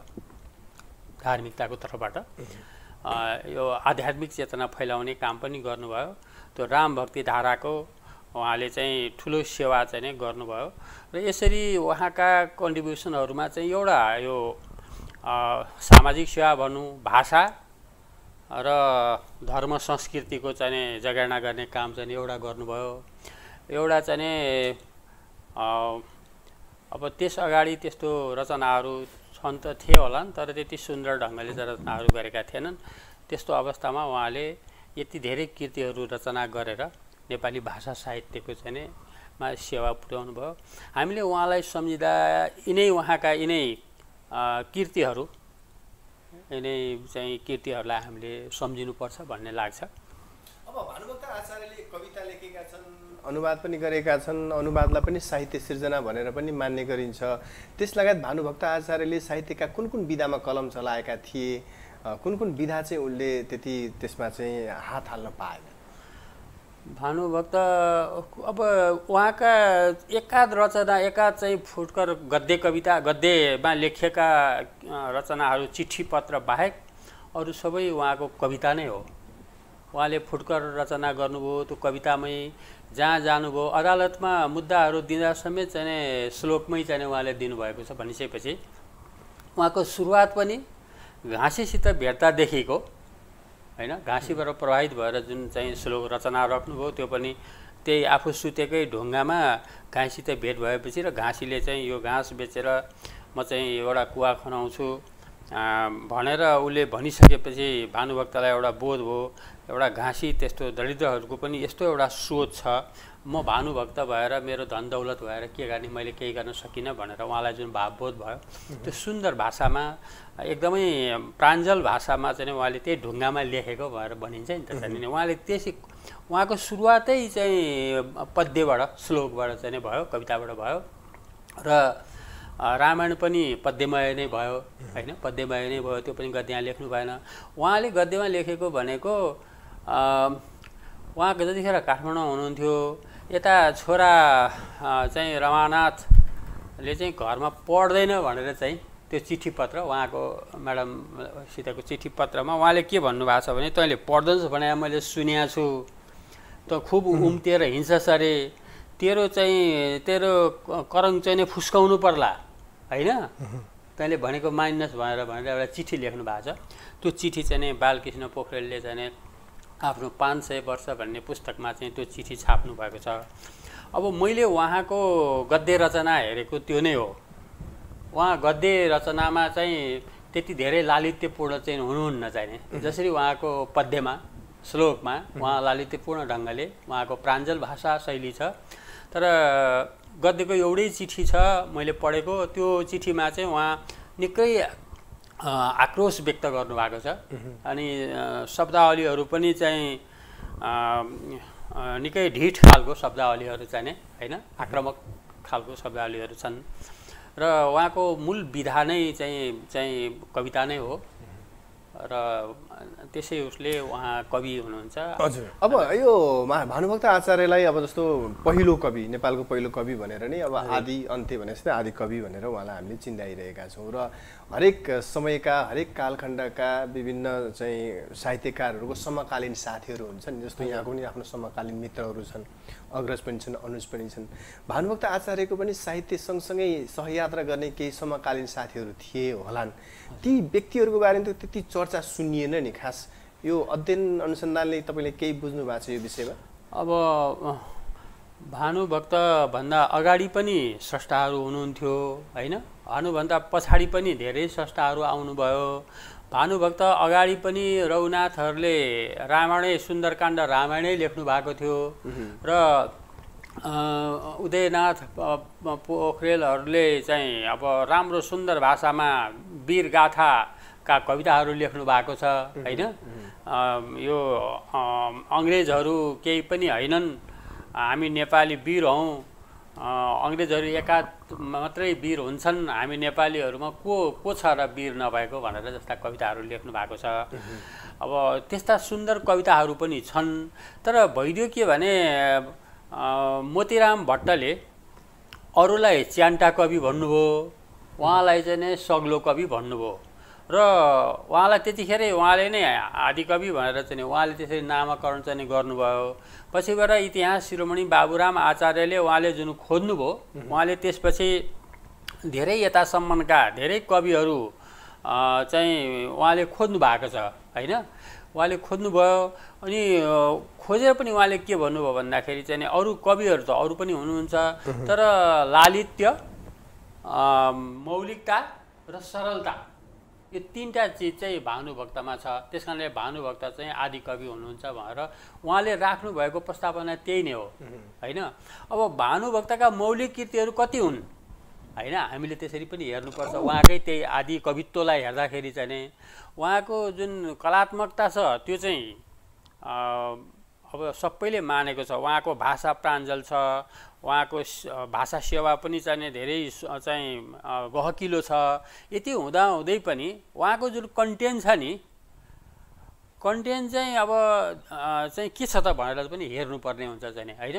त्यस कारणले आदि कवित्व उहाँहरूले आदिकवि भन्नुभयो। आदिकवि भनिसकेपछि युद्ध शमशेरले अब उहाँले वीर यो के अरे राम भक्ति धारा सिर्जना गर्नुभयो, सबैको घर घरमा रामायण पुर्याउनु भयो। त्यसो भएकाले चाहिँ उहाँलाई आदिकवि भने पनि हुन्छ भनेर उहाँले भनिदिनु भयो। अनि त्यसपछि यो सुधाबाहरूले भारतवर्ष नेपाल बाहिरकाहरूले चाहिँ उहाँको एउटा स्मृति ग्रन्थ नै निकालेर उहाँलाई चाहिँ आदिकवि नै हो भनेर उहाँहरूले चाहिँ जोड दिनुभयो। बाहिरको मान्छेहरूले चाहिँ होइन, दार्जिलिङ सिक्किम यतातिरको मान्छेहरूले जोडिदिनु भयो। र अब यहाँ चाहिँ यहाँका चाहिँ विद्वानहरूले चाहिँ उहाँ पहिलो हुनसक्छ, हामीले पाएसम्मको पहिलो कवि हुनसक्छ होइन। उहाँ चाहिँ नि सुन्दर, अरूले अरू भन्दाखेरि सुन्दर ढङ्गले कविता लेख्ने, लालित्यपूर्ण कविता लेख्ने चाहिँ नि त्यस्तो कवि हुन सक्नुहुन्छ। तर आदि भनिसकेपछि चाहिँ त्योभन्दा अगाडि छ कि छैन भनेर चाहिँ हेर्नुपर्ने हुन्छ। आदिको अर्थ चाहिँ को पहिलो हो, पहिलो छ कि छैन भनेर पनि हो आदिको अर्थ चाहिँ। आदिको अर्थ चाहिँ लालित्य अनि त्यसपछि मौलिकता र सरलता मात्रै होइन चाहिँ होइन, त्यसमा चाहिँ कन्टेन्ट पनि हुन्छ भनेर चाहिँ अरूले चाहिँ भन्नुभएको छ। यो अलिकति विवाद छ यसमा चाहिँ नि होइन, विवाद छ। अब कतिपयले के भने हामीले भनिसक्यौँ अलिकति भुल चाहिँ नि भइ नै सक्यो। आदि नभएर हामीले पाएसम्मका सुरुका कवि भने भए हुन्थ्यो, पाएसम्मका भनिसकेपछि अरू पनि खोज्दै जाने हुन्थ्यो। आदिकै भनिसकेपछि एउटा फुल स्टप लाग्यो, अब के खोज्ने र अब चाहिँ उहाँलाई आदिकै भनि नै सक्यो, राज्यले भनिसक्यो होइन, सारा दुनियाँले चाहिँ नि भनिसक्यो भन्ने हुन्छ। त्यस कारण यहाँनिर अलिकति भुल भएको छ। तर अब उहाँप्रति आक्षेप होइन, उहाँले त अरूले दिएका हो नि त उहाँलाई आदिकवि भनेर, उहाँले मलाई ल्याऊ भनेर भने पनि होइन, धेरै पछि उहाँलाई चाहिँ नि दिएको हो। त्यस कारण उहाँ यसमा निर्दोष हुनुहुन्छ होइन। अरूले जुन मूल्याङ्कन गरे नि, राज्यले मूल्याङ्कन गर्यो, अरू चाहिँ बाहिरका मान्छेहरूले जुन मूल्याङ्कन गर्नुभयो त्यसमा चाहिँ केही भुल चाहिँ भएको छ। जस्तो अब भानुभक्त आचार्यको बारेमा खोज अनुसन्धान गर्दाखेरि जस्तो अब हुन त अब 209 वर्ष अगाडिको कुरा, जस्तो खोज तलासको क्रममा कहिले केही पाण्डुलिपिहरू फेला पर्ने, कहिले शिलालेखहरू फेला पर्ने, कहिले केही भनौँ न अब चाहिँ त्यस्तो चाहिँ कुराहरू फेला पर्ने, त्यस्तो कुराहरू केही सुनियो? अब त्यो चाहिँ उहाँ एउटा चाहिँ एकजना स्रष्टाले उहाँकै आफ्नै आचार्यहरूले नै पछिबाट लेख्नु भएको छ के भने 1901 देखि 1905 सम्म लेखिएका उहाँका फुटकर कविता चाहिँ अझै पाइया छैनन् भनेर चाहिँ उहाँ लेखिया छ। र त्यो देख्दा पनि देखिँदैन चाहिँ होइन। एक चाहिँ 1893 मा उहाँको यो घाँसीसितको कविता चाहिँ आयो होइन, घाँसीसितको कविता आयो। 98 मा गएर उहाँले चाहिँ बालकाण्ड चाहिँ उहाँले लेख्नुभयो, बालकाण्ड चाहिँ अनुवाद गर्नुभयो, रामायणबाट बालकाण्ड अनुवाद गर्नुभयो। अनि त्यसपछि एकैचोटि 2006 पछाडि काठमाडौँ गएपछि होइन बालजु सम्बन्धी कविता होइन, कान्तिपुरको चाहिँ ऊ देखेर कान्तिपुरप्रति देशभक्तिपूर्ण चाहिँ कविताहरू होइन। अनि त्यसपछि अब अदालतले चाहिँ उहाँलाई भोलि भन्दै उहाँको मुद्दा नछिन्दाखेरि चाहिँ भोलि भन्दैमा सब दिन बितेको बक्सियोस् आज झोली भनेर चाहिँ त्यस्ता व्यङ्ग कविताहरू त्यो सबै काठमाडौँ गएर चाहिँ लेखिएको देखिन्छ होइन। अनि त्यसपछि यहाँ बरु बाल्यकालमा बच्चाहरूसित खेल्ने क्रममा चाहिँ अनि दोहोरी खेल्ने क्रममा चाहिँ अन्त्याक्षरी खेल्ने चलन थियो। अन्ताक्षरीमा चाहिँ अब अन्ताक्षरी खेल्नुहुन्थ्यो उहाँहरूले। र एकजनाले भन्यो चाहिँ हाम्रो शरीरमा भएका कबाट उठ्ने चाहिँ 20वटा चाहिँ शब्दहरू भनेर भन्दाखेरि चाहिँ अब 20वटा शब्दहरू उहाँले चाहिँ कवितामै ठक्कै त्यतिखेरै राख्नु भएको छ। त्यो आँसु कवित्व उहाँमा चाहिँ होइन थियो चाहिँ आँसु कवित्व थियो। हजुर, अब हामी कुराकानीको अन्त्यतिर आइपुगिसकेका छौँ। जस्तो अब यहाँ समालोचनाको क्षेत्रमा कलम चलाउँदै आइरहनु भएको छ। यो समालोचना भनेको साहित्यको एउटा अब्जसको विधा हो भनेर पनि मान्छेले भन्छन्। यो समालोचना सँगसँगै आलोचना बढी खेप्नुपर्ने अवस्था पनि छ भनिन्छ। यहाँको अनुभव भोगाइ के छ? अब त्यो त अलिकति हुन्छ नै त्यो, किनभने यहाँ एकाध स्रष्टाहरूको चाहिँ कीर्तिमाथि मैले समालोचना गरिसकेपछि उहाँले मेरो अगाडि भन्नुभएको छ अब चाहिँ तिमीलाई चाहिँ म चाहिँ मेरो कथा सुनाउँदिनँ भनेर। जस्तै हाम्रो हरिहर खनालले नै भन्नुभएको छ है, कथा सुनाउनु भएको थियो। अनि नारी सम्बन्धी कथा सुनाउनु भएको थियो। यो चाहिँ हेनरी इब्सनको त्यो नारी सम्बन्धी डल हाउस सम्बन्धी जस्तै कविता भयो। डल हाउसमा चाहिँ नारीलाई घरबाट छोडेर चाहिँ निस्केकी छन्, भित्र तपाईँले पनि घर छोडाएर निकाल्नुभयो। उहाँको र यहाँको युरोप र यहाँको परिवेश मिल्दैन। यहाँ घर छोड्नु भनेको अब जिन्दगी बर्बाद हुनु हो चाहिँ। बाहिर कहाँ छ र संरक्षण गर्ने ठाउँ छैन। युरोपमा त बाहिरको संरक्षण गर्ने ठाउँ पनि छैन, नारी केन्द्रहरू छन् होइन, नारीलाई संरक्षण गर्ने केन्द्रहरू छन् भनेर भन्दाखेरि यो त तपाईँलाई यो त कविता म कथा सुनाउँदिनँ भनेर भन्नुभएको थियो। त्यस्तो अलिकति हुन्छ नि, अलिकति मान्छेहरूमा त्यो आउँछ। क्रिटिकली जान चाहिँ हाम्रो समाज त्यति तयार छैन सम्झौता गरेर जाने होइन।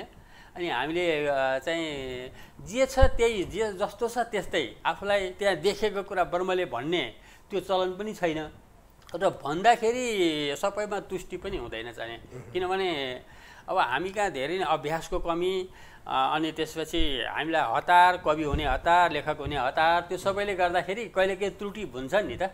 त्रुटि भनेको त वास्तवमा त्रुटि देखाउने भनेको त ठुलो कुरो हो चाहिँ त्यो, होइन? पाणिनीले मेरो एउटा काहीँ शब्द एउटा त्रुटि देखाउनेलाई म गुरु मान्छु भनेर भन्नुभएको छ। हामी यहाँ गुरु मान्दैनन् जाने, हामीलाई चाहिँ गुरु होइन शत्रु नै मान्छ यहाँ जाने। त्यसो भने अलिअलि सम्झौता गर्नुपर्छ समालोचनामा पनि। हुन्छ, हामी कुराकानीको चाहिँ अन्त्यमा छौँ। यतिन्जेलसम्म हजुर भर्खरै हामी कुराकानी गर्दै थियौँ समालोचक DR पोखरेलसँग, र यति बेला तपाईँ कालिका टेलिभिजन हेरिरहनु भएको छ र कालिका FM 95.2 सुनिरहनु भएको छ।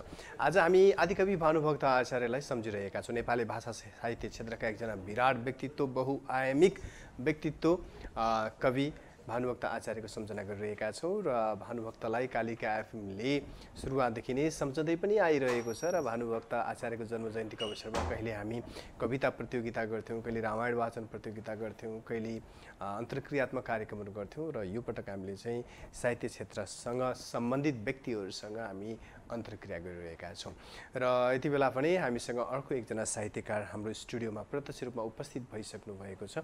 उहाँसँग आजको कार्यक्रममा हामी भानुभक्त आचार्यको बारेमा केही कुराकानी गर्न लागिरहेका छौँ। हामीसँग हुनुहुन्छ साहित्यकार केशव राज आमोदी। आउनुहोस्, मलाई कार्यक्रममा स्वागत गरौँ। यहाँलाई स्वागत छ कार्यक्रममा। धन्यवाद।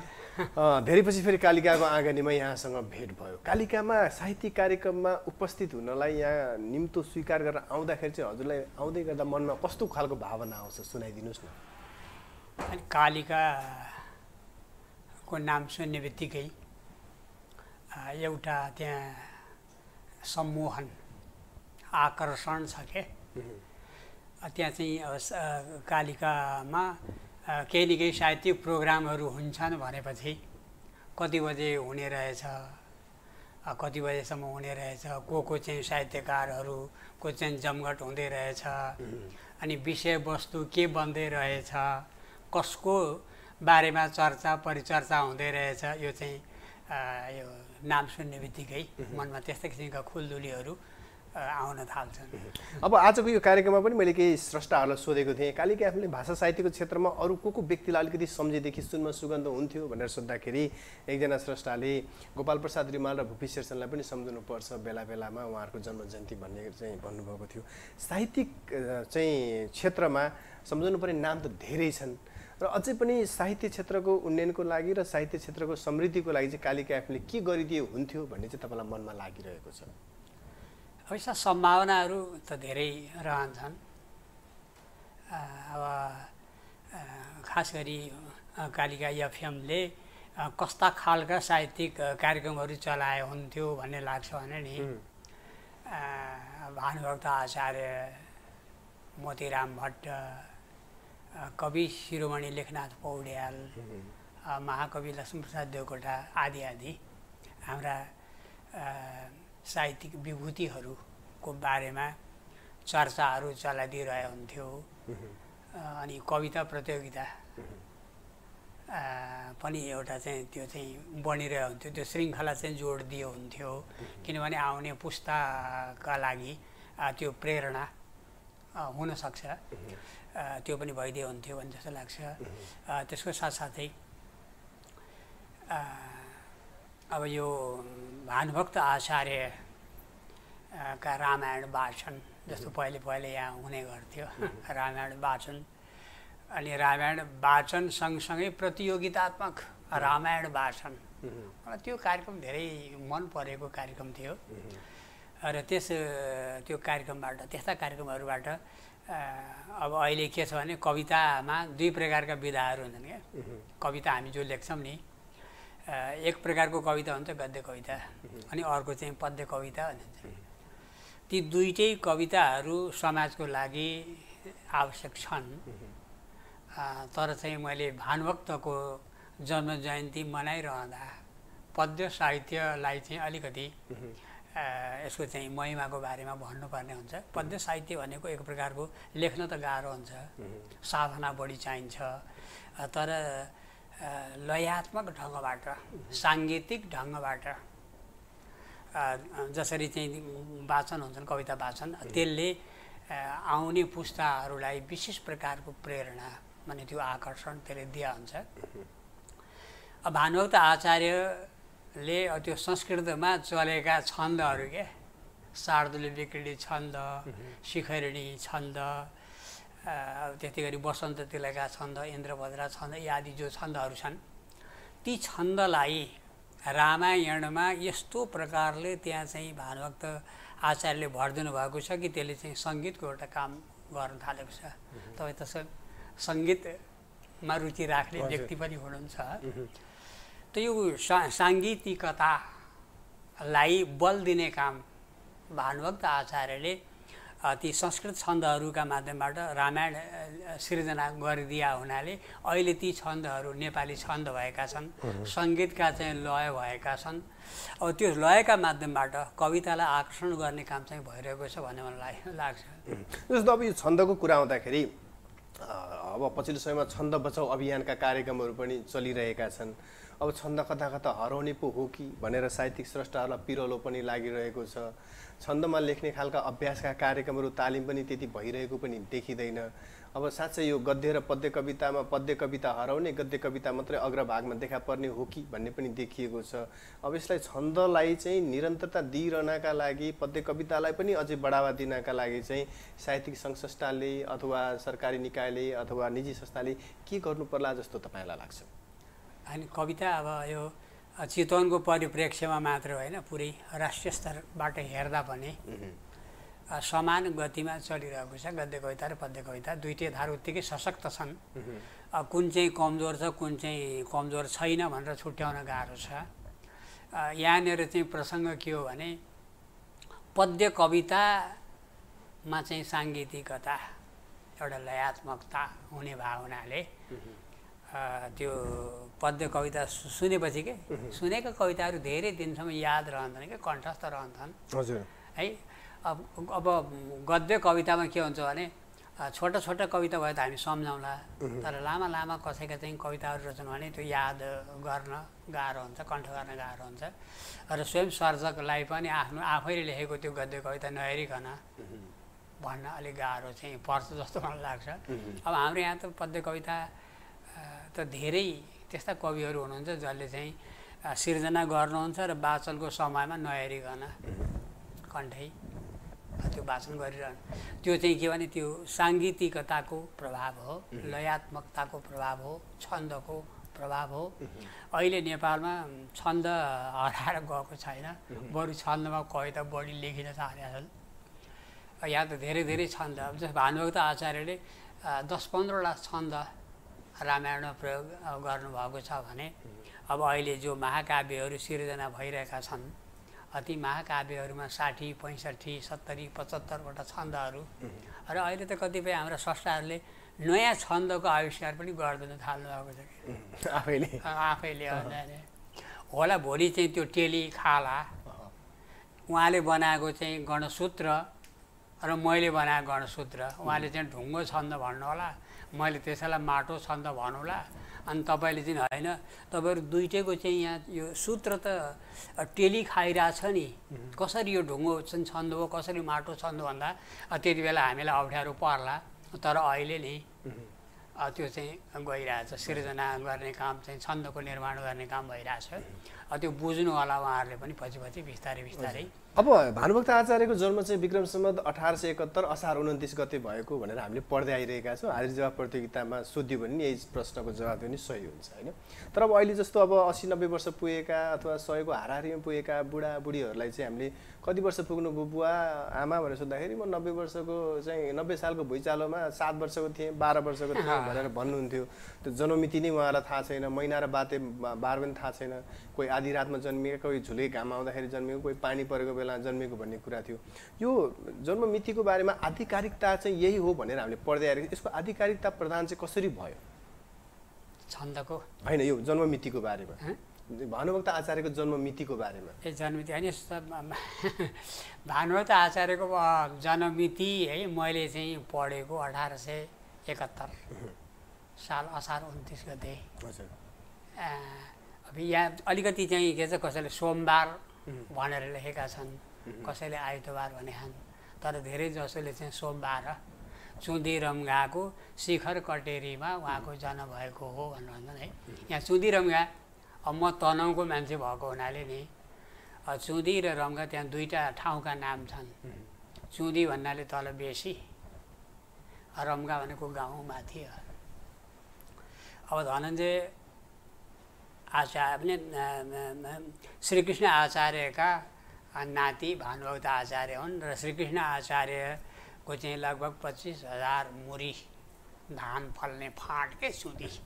25,000 मुरी भने त थोरै त होइन, त्यत्रो चाहिँ फाँट उहाँका चाहिँ श्रीकृष्ण आचार्यका 6 भाइ छोराहरूमध्ये धनञ्जय आचार्य जेठा हुन्। धनञ्जय आचार्यका छोरा भानुभक्त आचार्य हुन्। भानुभक्त आचार्यको चाहिँ अब त्यो जन्म 1871 नै लिएको छ। मैले चाहिँ त्यस्तो विवाद पाएको छैन। अनि भानुभक्त आचार्यका दाजुभाइ दिदीबहिनीहरू को थिएनन् यो विषयमा केही पढ्नु भएको छ? भानुभक्त आचार्य एक्लो, धनञ्जय आचार्यका एक्लो छोरा हुनुहुन्छ। एक्लो छोरा भनेपछि भानुभक्त आचार्यका दिदीहरू बहिनीहरू थिएनन्, उनी एक्ला हुन्। बरु झन् भानुभक्त आचार्यका 2 भाइ छोराहरू रहेको चाहिँ थाहा हुन्छ। अहिले पनि चाहिँ तनहुँमा भानुभक्त आचार्यको सन्ततिहरू खनाती को पनि हुनुहुन्छ भन्ने पनि सुनेका थियौँ। तपाईँको साक्षात्कार भेटघाट भएको छ कि छैन उहाँहरूसँग? मैले भन्दै थिएँ है, मैले के भन्दै थिएँ भने अब चुदी र रम्घा भन्छ, उहाँको जन्म चाहिँ गाउँमा भयो, रम्घामा भएको। तर अहिले हामी के गर्छौँ भने चुदी रम्घा भनेर एउटै नाम भन्छौँ, एउटै नाम हामी पुकार्छौँ। त चुदी रम्घा भनेर एउटै नाम पुकार्नुको कारण चाहिँ उहाँको त्यो महत्त्व भानुभक्त आचार्यको चाहिँ महिमासँग त्यो बेसी चुदी पनि जोडिया छ, गाउँको चाहिँ त्यो शिखर कटेरी रम्घा पनि जोडिया छ। चर्चा गर्दाखेरि अब चुदी मात्रै भन्दा रम्घा छुट्न सक्छ, रम्घा मात्रै भन्दा चुदी छुट्न सक्छ। त्यसो भएको हुनाले संयुक्त त्यसलाई चाहिँ समास गरेर चुदी रम्घा, चुदी र रम्घा, चुदी रम्घा भन्दाखेरि त्यसलाई चाहिँ द्वन्द्व समासले चाहिँ जोड्ने काम गरिदिएको छ। चुदी रम्घाको चाहिँ माथि गाउँमा 1871 सोमबार उहाँको जन्म भएको हो। त्यसै गरी देहावसान चाहिँ 1825तिर मर्स्याङ्दी नदीको 1925 होला, 1925 ठिक हो, 1925तिर 25 मई भनौँ 1925 असोज महिनामा चाहिँ भएको हो। अनि उहाँको चाहिँ उहाँको अन्त्येष्टि सतीघाट गाईथुनेमा भएको हो भनिन्छ। अरू त्यस्तो चाहिँ विवादहरू चाहिँ थाहा छैन। अनि उहाँको चाहिँ सन्तति हुन्छ नि, कसैलाई भेट्नुभयो? जस्तो अब अहिले केही समय अगाडि हामीले उहाँको खनाती जनाती के भन्नुहुन्थ्यो नि होइन, उहाँहरूसँग चाहिँ कुराहरू पनि सुनेका थियौँ कि त्यस्तो भेट भएको छैन यहाँको? अनि घाँसी कुवाको बारेमा घाँसी कुवाको बारेमा पनि भनिदिनुहोस् न तपाईँले सुन्नुभएको। अनि घाँसी कुवा नि त्यो यसो त अब कोही त दन्त्य कथा पनि भन्छन्। अनि दन्त्य कथा त त्यो होइन, अब यो के हुन्छ भने हरेक साहित्यकारले प्रेरणा कहीँ न कहीँबाट पाइरहेको हुन्छ। हिन्दी साहित्यमा तुलसीदासको रामचरितमानसको जो चाहिँ महत्त्व छ त्यति नै महत्त्व हाम्रो चाहिँ रामायण भानुभक्त आचार्यको रामायण हुन्छ। उनले चाहिँ आफ्नो पत्नीबाट, तुलसीदासले आफ्नो पत्नीबाट विशेष प्रेरणा पाएर रामचरितमानसको चाहिँ रचना गरेका हुन् भनिन्छ। अब हाम्रो यो चितवन जो छ संस्कृत साहित्यका आदिकवि वाल्मिकीको चाहिँ यो कर्मस्थल तपस्या स्थल पनि हो। यही वाल्मिकी रामायण उनले रचना गरेका थिए, उनी आदिकवि होइन। त्यसै गरी भानुभक्त आचार्यले पनि घाँसीबाट प्रेरणा पाएको कुराहरू हामीले पढेका छौँ है। अब भरजन्म घाँसतिर मन दिई धन कमायो, नाम केही रहोस् पछि भनेर कुवा खनायो। घाँसी दरिद्र घरको तर बुद्धि कस्तो, म भानुभक्त धनी भइकन आज यस्तो।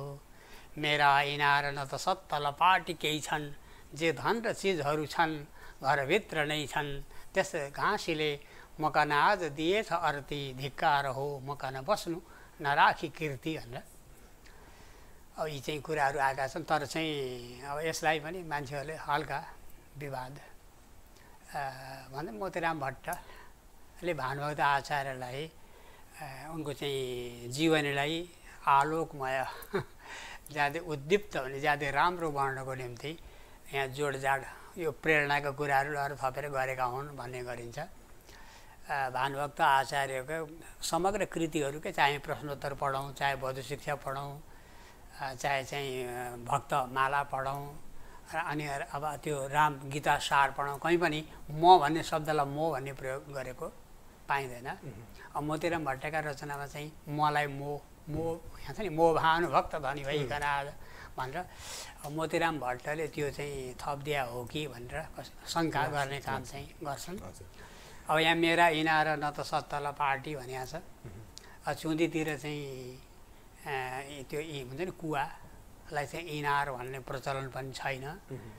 यो त काठमाडौँतिर थैतीतिर बसेका मोतीराम भट्टकै दिमागमा त्यो इनार आउन सक्छ। त्यसैले यो चाहिँ उनको कल्पनाको कुरो भनेर जोड्ने काम त्यो गर्ने गरिन्छ। तर चाहिँ हामीले यसैलाई चाहिँ आधार मानौँ। लक्ष्मीप्रसाद देवकोटाको चाहिँ कविता छ क्या, त्योलाई मान्नु भएको छ उहाँले। यो घाँसीबाटै प्रेरणा पाएर रामायणको रचना भानुभक्तले गर्नुभएको भनेर पूर्ण रूपले समर्थन गरेर महाकवि देवकोटाले कविता पनि त्यो सिर्जना गर्नुभएको छ भने उता बालकृष्ण समले पनि त्यो भक्त भानुभक्त भन्ने नाटकमा यिनै कुरालाई देखाएर समर्थन गरिदिनु भएको छ। र धेरै हामीले विवाद गर्नुपर्छ जस्तो मलाई लाग्दैन। आजको कार्यक्रममा कुनै केही सिर्जना यहाँसँग छ कि कविता केही सुनाउनुहुन्छ? मेरो रचना हजुर। एउटा कविता म यहाँ हेरेर पढ्छु। हजुर सुरु गर्नुहोस्। तोटक छन्दमा रहेको छ। किन व्योम उदास छ आज यहाँ, किन व्योम उदास छ आज यहाँ, किन छैन नि शुभ्र हिमाल यहाँ, हरियो वन चारु छ देख्नु कहाँ, अब प्राकृत काव्य छ लेख्नु कहाँ, अब प्राकृत काव्य छ लेख्नु कहाँ, किन फुल्दछ नित्य प्रसून यहाँ, किन भुल्दछ निर्मल जुन यहाँ, किन खुल्दछ घाम बिहान यहाँ, किन डुल्दछ मौन समीर यहाँ, वय अल्प छ चाह छ दीर्घ अति, मन चञ्चल किन्तु छ आह कति, भयले मन पल पल छुन्छ यहाँ, भयले मन पल पल छुन्छ यहाँ, पृथ्वी अझ ढलपल हुन्छ यहाँ, किन दृष्टि छ दर्शन छैन यहाँ, किन सृष्टि छ सौरभ छैन यहाँ, किन मृत्यु छ जीवन छैन यहाँ, किन प्रश्न छ उत्तर छैन यहाँ। अन्तिम श्लोक छ। करुणामय दिव्य छ मन्त्र कहाँ, करुणामय दिव्य छ मन्त्र कहाँ, जनमोदित भव्य छ तन्त्र कहाँ, जगमा छ यहाँ सुख स्वर्ग कहाँ, जगमा छ यहाँ सुख स्वर्ग कहाँ, शिव सुन्दर सत्य यहाँ छ कहाँ, शिव सुन्दर सत्य यहाँ छ कहाँ। कवितामा चाहिँ पुरै धार्मिकताका चाहिँ बढी शब्दहरू छन् है। वास्तवमा जगमा सुन्दरता चाहिँ कहाँ छ त? हजुरलाई चाहिँ कहाँ सुन्दरता लाग्छ? त्यही त सुन्दरता चाहिँ यो जगमा चाहिँ अब यो हाम्रो चाहिँ कवि शिरोमणि लेखनाथ पौड्यालज्यूले फुलहरू बगैँचा फुलिरहेका हुन्छन्। प्रत्येक फुलबाट सौन्दर्य त्यहाँबाट चाहिँ बगिरहेको हुन्छ, प्रभावित भइरहेको हुन्छ। तर चाहिँ सौन्दर्य भन्ने कुरो त सबैमा एउटै हुन्छ। प्रवाह हुने तरिका फरक फरक होला। प्रत्येक पुष्पको रङ्ग रूपरेखा अनेक छ, तर सौन्दर्यको ज्योति उनमा भित्र एक छ। सौन्दर्यको ज्योति चाहिँ एउटै हुन्छ, तर चाहिँ दृष्टिकोण चाहिँ मान्छेका अनेक फरक हुन्छ। यही कुरो चाहिँ कविता। हजुर, हस्, कुराकानीको लागि समयको लागि हजुरलाई धेरै धेरै धन्यवाद। हजुर धन्यवाद मेरो पनि यो अवसरको लागि धन्यवाद। हजुर, आजको कार्यक्रममा हामी कुराकानी गर्दै थियौँ साहित्यकार केशवराज आमोदीसँग। उहाँसँग हामी कुराकानी गर्दै थियौँ र आजको यो कार्यक्रममा आदिकवि भानुभक्त आचार्यलाई हामीले सम्झिरहेका छौँ।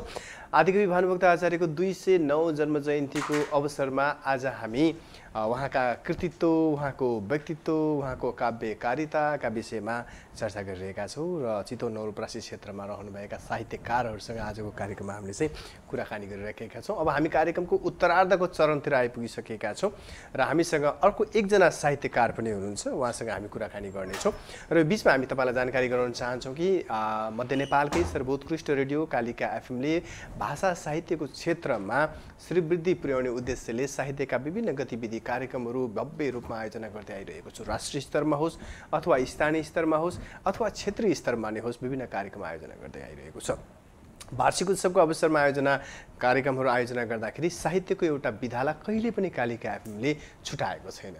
एकपटकको समयमा राष्ट्रिय कविता महोत्सव आयोजना गरेर राष्ट्रभरका पूर्व मेचीदेखि पश्चिम महाकाली अथवा छिमेकी राष्ट्र भारतदेखि नै कविहरू आएर एउटा भव्य कार्यक्रमको हामीले आयोजना गरेका थियौँ। त्यसका साथसाथै गजल महोत्सव, राष्ट्रिय गजल महोत्सव कार्यक्रम पनि आयोजना गऱ्यौँ। सङ्गीतमा कविता र गजल यानि कि कविता वाचन गर्दै जाने, पृष्ठभूमिमा तानपुराबाट अथवा ढोलकबाट अथवा तबलाबाट चाहिँ म्युजिक दिँदै जाने, त्यो कार्यक्रम पनि हामीले आयोजना गरेका थियौँ। त्यो कार्यक्रम निकै नै भव्य, निकै नै फरक र निकै नै स्मरणीय रहेको थियो।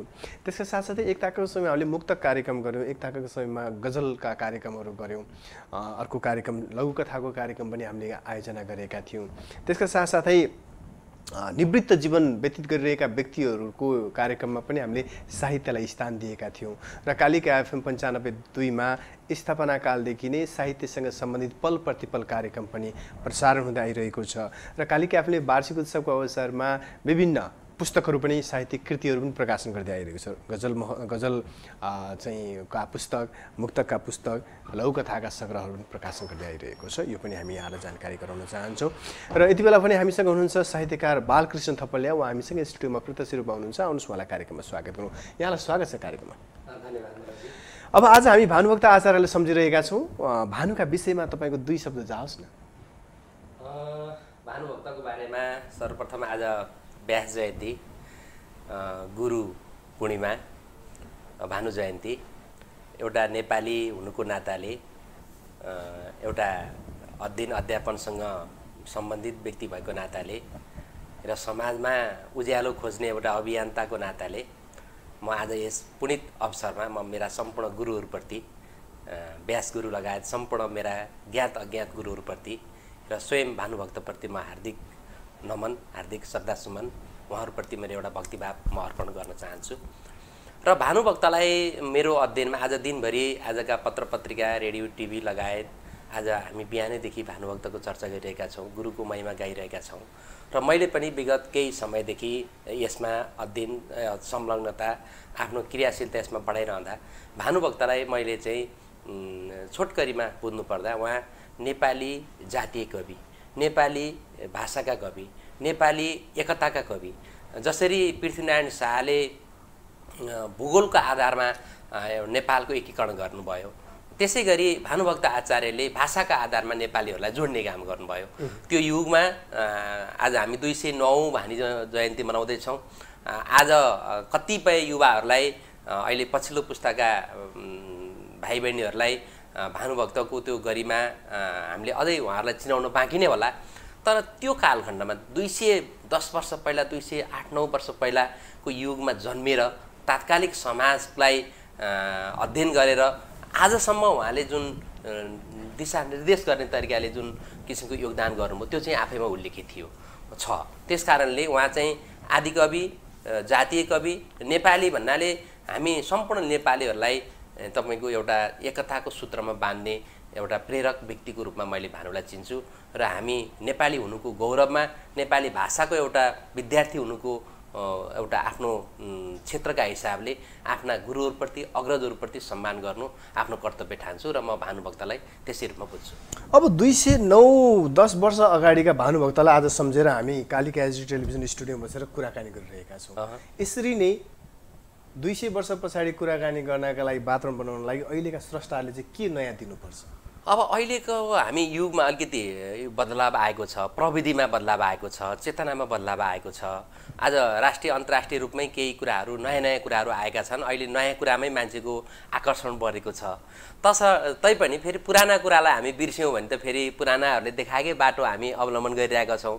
त्यस कारणले हिजोको युगमा हिजो गुरुप्रति कस्तो श्रद्धा गर्ने, बुवा आमाप्रति कस्तो श्रद्धा गर्ने, गाउँ समाजमा कस्तो क्रियाकलाप गर्ने, शासन व्यवस्थामा हामी कसरी संलग्न हुने भन्ने बारेमा भानुभक्तको कृतिहरू पढ्दाखेरि त हामीलाई अहिले पनि आजको लागि पनि त तपाईँको चाहिँ मार्ग निर्देश गरेको अनुभूति हुन्छ। जस्तो तपाईँको चाहिँ भानुभक्तले तपाईँको चाहिँ कान्तिपुरको गाथा गाउनु भएको छ, कान्तिपुरी नगरी भन्नेमा। त्यहाँ उहाँले समाजको तात्कालिक समाजको चित्रण गर्नुभएको छ।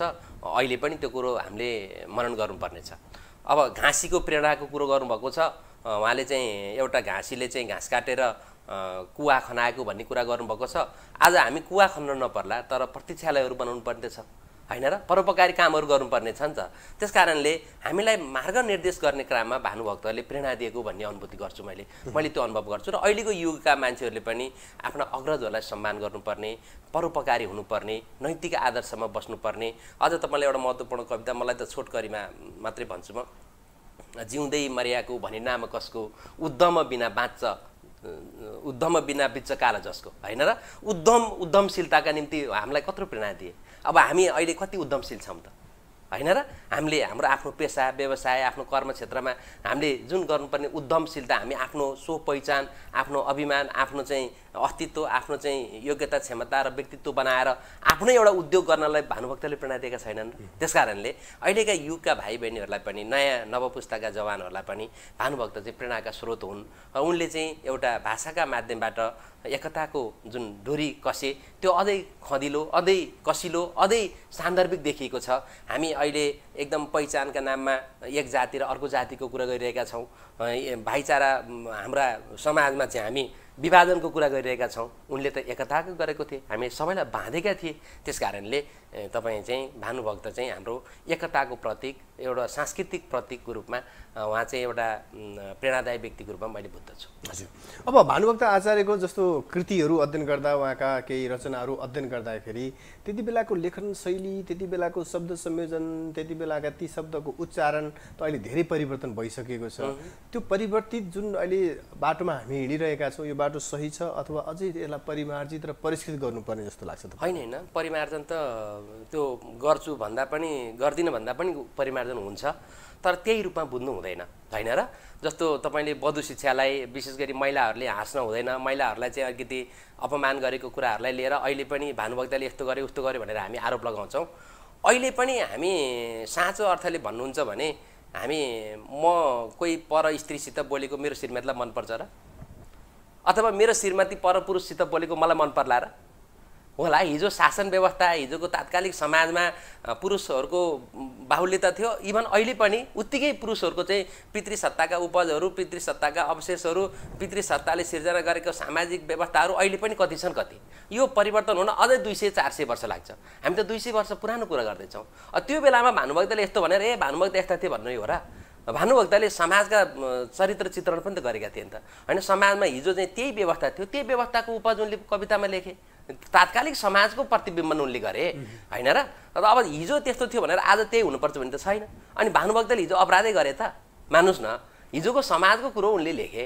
हिजो अहिले पनि हाम्रो समाजमा अन्धविश्वास छ, रूढिवाद छ, अहिले पनि अवैज्ञानिक क्रियाकलाप हाम्रो घर चुलो चौकामा अझै पनि हामी कति गर्छौँ, परिवारमा समाजमा हामी गर्छौँ। हामी अहिलेको 21औं शताब्दीको युवा युवतीमा त कतिपय परम्परागत कुराहरू हामी अवलम्बन गरिरहेछौँ भने त्यो बेलामा त्यो बुढाले, त्यो व्यक्तित्वले गरे त अनि हामी अहिले उहाँलाई आरोप लगाएर गाली गरेर हुन्छ त?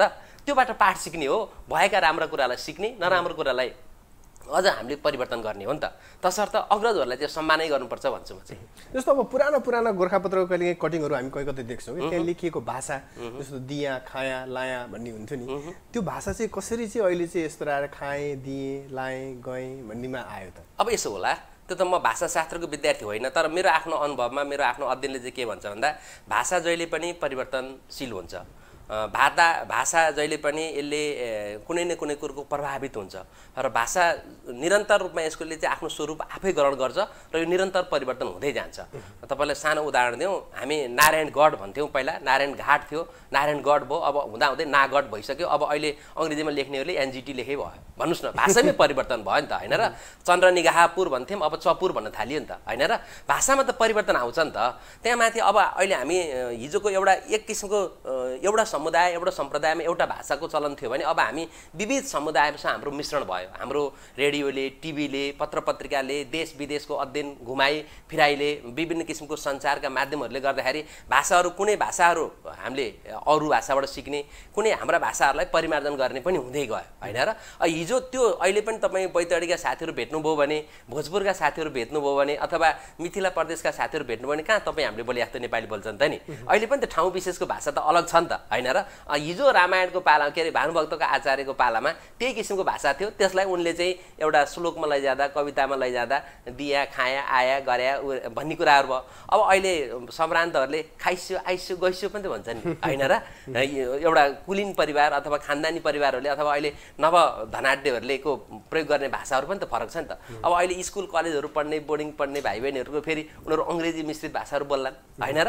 अझ विदेशमै बस्ने भाइ बहिनीहरूको अझ अर्को भाषा होला। त्यही भएर यो भाषामा धेरै छलफल गर्नु, विवाद गर्नु भन्दा नि यो भाषा आर्जित कुरा हो, परिमार्जित कुरा हो। यो क्रमशः हुँदै जान्छ र तात्कालिक समाजमा एउटा यो सञ्चार गर्ने एउटा माध्यम हो, यो माध्यम भाषाको रूपमा हुँदै जाने कुरा हो। त्यही भएर उनले एउटा त्यो बेलाको पन थियो, जस्तो हामीले भानुभक्त आचार्यको पालाको एउटा भाषा थियो, पृथ्वीनारायण शाहको पालाको अर्को भाषा थियो, राणाहरूको पालामा अर्को थियो, पञ्चायत हुँदै अब अहिले गणतन्त्र लोकतन्त्रमा आइपुग्दाखेरि अहिले फेरि जनजीविकाको भाषाहरू बोल्न थालिएको छ। त्यही भएर भाषाहरू चाहिँ तात्कालिक समाजको उपज हुन्, राम्रो कुराहरू हामीले त्यसलाई स्वीकार्ने हो, नराम्रो कुरालाई परिमार्जन गर्ने हो। आजको कार्यक्रममा कुनै सिर्जना तपाईँले लिएर? होइन, मेरो सिर्जना भन्दा पनि मलाई आज वास्तवमा यो म एउटा कुरो जानकारी गराउँछु मनोजी, तपाईँ मार्फत कालिका टिभी रेडियोका माध्यमबाट। भरतपुर महानगरपालिकाले भरतपुर प्रज्ञा प्रतिष्ठान गठन गरेको छ र प्रज्ञा प्रतिष्ठानको समेत सहकार्यमा चितवनको पहिलो संस्था, पहिला भन्छु म त, यो दुईटै संस्था पुराना हुन्, कला मन्दिर र चितवन साहित्य परिषदको संयुक्त आयोजनामा आज भानु जयन्ती मनाउँदैछौँ। प्रतियोगितात्मक कविता गोष्ठी लगायत विविध साहित्यिक कार्यक्रमहरू हामी सम्पन्न गर्न गइरहेका छौँ। तसर्थ म यो महानगरपालिकाले यसभन्दा पहिला अरू कामहरू गरेको थियो, यसपालि चाहिँ महानगर प्रज्ञा प्रतिष्ठान गठन भएर एउटा सहकार्यमा चितवनका प्रतिष्ठित संस्थाहरू, चितवन साहित्य परिषद, नारायणी कला मन्दिरसितको सहकार्यमा भानु जयन्ती मनाउँदैछ र नगरपालिकाको तर्फबाट, महानगर प्रज्ञा प्रतिष्ठानको तर्फबाट म स्वयं यसमा क्रियाशील रहेको छु र भानुप्रति सरकारी स्तरबाट पनि एउटा स्थानीय सरकार, आज तपाईँलाई एउटा गुड न्युज सुनाउँ, तनहुँको ब्यास नगरपालिकाले आज सार्वजनिक बिदा दिएको छ। गण्डकी प्रदेशले त्यो ब्यास नगरपालिकामा आज सार्वजनिक बिदा भएको छ। आज तपाईँको चाहिँ नेपालभन्दा बाहिर सिक्किमतिर, आसामतिर कतिपय ठाउँमा आज राष्ट्रिय बिदा भएको छ। नेपालमा पनि यो आजको दिन बिदा हुनुपर्छ भनेर हामी भाषा साहित्यमा लाग्ने व्यक्तिहरूले यसलाई एक किसिमको अभियान चलाइरहेका छौँ। अब भलै अब फेरि भानुभक्तको नाममा बिदा माग्ने, भोलि देवकोटाको नाममा मागौँला, अरू कति सम्भव होला नहोला, तैपनि यो एउटा अभियान जारी छ। र आज भानुभक्तप्रति श्रद्धा गर्नु भनेको, उहाँलाई सम्झनु भनेको, हामी नेपाली हुनुमा, नेपाली भाषी हुनुमा, कविता साहित्यको अनुरागी हुनुमा आज हाम्रो चाहिँ एउटा पर्व हो, तिथि हो। तसर्थ आजको दिनलाई उत्सवको रूपमा मनाउनुपर्छ भन्ने लागेको हो। मेरो सिर्जना, मेरो खास त्यस्तो नयाँ सिर्जना मेरो केही छैन। म एउटा पुरानो एउटा कविता म वाचन गर्ने। हजुर, मैले पल्टाउँदै यो मेरो किनाराको साक्षीका माध्यमबाट, यसो त मनोजी मार्फत मैले यस अघि पनि यसमा संवाद गर्ने मौका मिलेको थिएँ। मैले यो आकाङ्क्षाको तुषारापात भन्ने एउटा पल्टाउँदैको एउटा कविता छ, म त्यही वाचन गर्ने अनुमति चाहन्छु। आमा, तिमीसँग हाँसो साट्ने मन थियो, चाउरिएका गालामा हराएका आँसु पुछेर मुस्कानको आभा छर्नु थियो, जीवनभर खपेका अनन्त पीडाबाट सधैँका लागि मुक्ति दिनु थियो, च्यातिएको मन र फाटेको मजेत्रोलाई एकैचोटि सिउन मन थियो, एकताको डोरीले तिम्रो मजेरीमा कहिल्यै ननिम्ने आस्थाको दियो बाल्न मन थियो इतिहास बिर्सेकालाई वीरहरूको बलिदानी कथा सुनाउन, पुर्खाहरूले जोगाएको धरोहर देखाउन, बिना हतियार जनसागर उर्लेर देखाएका परिवर्तन सम्झाउन र जोगाउन, पुर्नु थियो आफन्तले दिएका चोटहरू, लगाउनु थियो हार्दिकताको मलम, अनि आत्मसात गराउनु थियो बाटो बिराएकाहरूलाई वसुदैव कुटुम्बकमका नाराहरू। मन थियो फर्काउन स्वदेशमै प्रवासिएका भाइहरूलाई र दिलाउनु थियो गरी खाने विश्वासहरू। मन थियो भत्किएको जग पूर्ण र वर्षौँदेखि चुहिँदै आएको छाना छाउन। थियो परिवारका सबैलाई अटाउनु सुरक्षित र समृद्धिको एउटै पिँढीमा। उमार्नु थियो यही माटोमा सुनौला धानका बालाहरू। निकाल्नु थियो सिर्जनाका मिठा धुनहरू। अनि गाउन मन थियो स्वाभिमानका गीतहरू। छाती पिट्नु थियो सगरमाथा चुलिनुमा लुम्बिनु फैलिनुमा। ल्याउन मन थियो राजमार्गको मूलधारमा इतिहासदेखि पछाडि पारिकाहरूलाई। उत्खनन गर्नु थियो आफ्नै माटोमा पहिचान गुमाएकाहरूलाई। दिनु थियो उज्यालो भविष्य सन्ततिहरूलाई। गर्नै नसक्ने र हुनै नसक्ने आशंका थिएनन् मेरो। हो यस्तै यस्तै मनहरूमा रमाउँदै विजय उत्सव मनाउने तयारी गरिरहँदा मध्य जेठको एका बिहानै कौवा कराउँदै थियो। म सुबोल सुबोल भन्दै थिएँ, म सुबोल सुबोल भन्दै थिएँ। यो मैले चाहिँ आकाङ्क्षाहरूको तुषारापात जुन हामी नेपालमा सङ्घीय लोकतान्त्रिक गणतन्त्रको आगमनपछि नेपालीहरूको कायापलट हुन्छ, हाम्रो जीवनमा हाम्रा आकाङ्क्षाहरू चाहिँ पुरा हुन्छन् भन्ने अपेक्षाका साथ हामी युवाहरू जुन आन्दोलनमा जुन अभियानमा हामी सरिक भएका थियौँ, त्यसले बेलैमा सम्बोधन गर्न नसक्दा, हाम्रा शासकहरूले सुशासन दिन नसक्दा कता कता हामीमा निराशा उत्पन्न भएको हो कि कता कता हामीले चाहिँ अझै केही सुधार्नुपर्ने हो कि हामीले अझै खबरदारी गर्नुपर्ने हो कि भन्ने सङ्केत स्वरूप मैले यो कविता प्रस्तुत गरेको। हस्, धन्यवाद। कार्यक्रममा आइदिनु भयो, आफ्नो विचार राखिदिनु भयो। कालिकाको तर्फबाट तपाईँलाई धेरै धेरै हस्, धेरै धेरै धन्यवाद। र म मेरा श्रोताहरू दर्शकहरू मार्फत उहाँहरूलाई म आफ्नो धन्यवाद ज्ञापन गर्छु र मलाई यो मौकाका निम्ति कालिका टेलिभिजन, कालिका मिडिया मार्फत विशेष गरी मनोजजीले मलाई सधैँ यस्ता विशेष पर्वहरूमा सम्झिनुहुन्छ। तपाईँप्रति म एकदम आग्रही छु। तपाईँलाई धेरै धेरै धन्यवाद। हस्, धन्यवाद। अब हामी कार्यक्रमको अन्त्यतिर आइपुगिसकेका छौँ। भर्खरै हामी कुराकानी गर्दै थियौँ कवि साहित्यकार बालकृष्ण थपलियासँग र अब हामी कार्यक्रमको उत्तरार्धको चरणमा प्रवेश गरिसकेका छौँ। यतिन्जेलसम्म कार्यक्रम हेर्नुहुने कालिका टेलिभिजनका सम्पूर्ण दर्शकलाई धन्यवाद। कालिका FM 95.2 सुनेर बसिरहनु भएको सम्पूर्ण श्रोतालाई धन्यवाद। कालिका टेलिभिजनको MCRमा हामीलाई टेक्निकली सपोर्ट गर्ने हाम्रो सवितालाई पनि धन्यवाद। कालिका FM 95.2 को कन्ट्रोल रुमबाट सहयोग गर्ने हाम्रो प्राविधिक साथी ममतालाई धन्यवाद दिँदै सबैलाई धन्यवाद दिँदै आजको यस कार्यक्रम आदिकवि भानुभक्त आचार्यको 209 जन्म जयन्तीको विशेष अन्तर्क्रियात्मक कार्यक्रमबाट म मनोज पन्त यहाँको माझबाट छुटिन्छु। हवस् त, नमस्ते।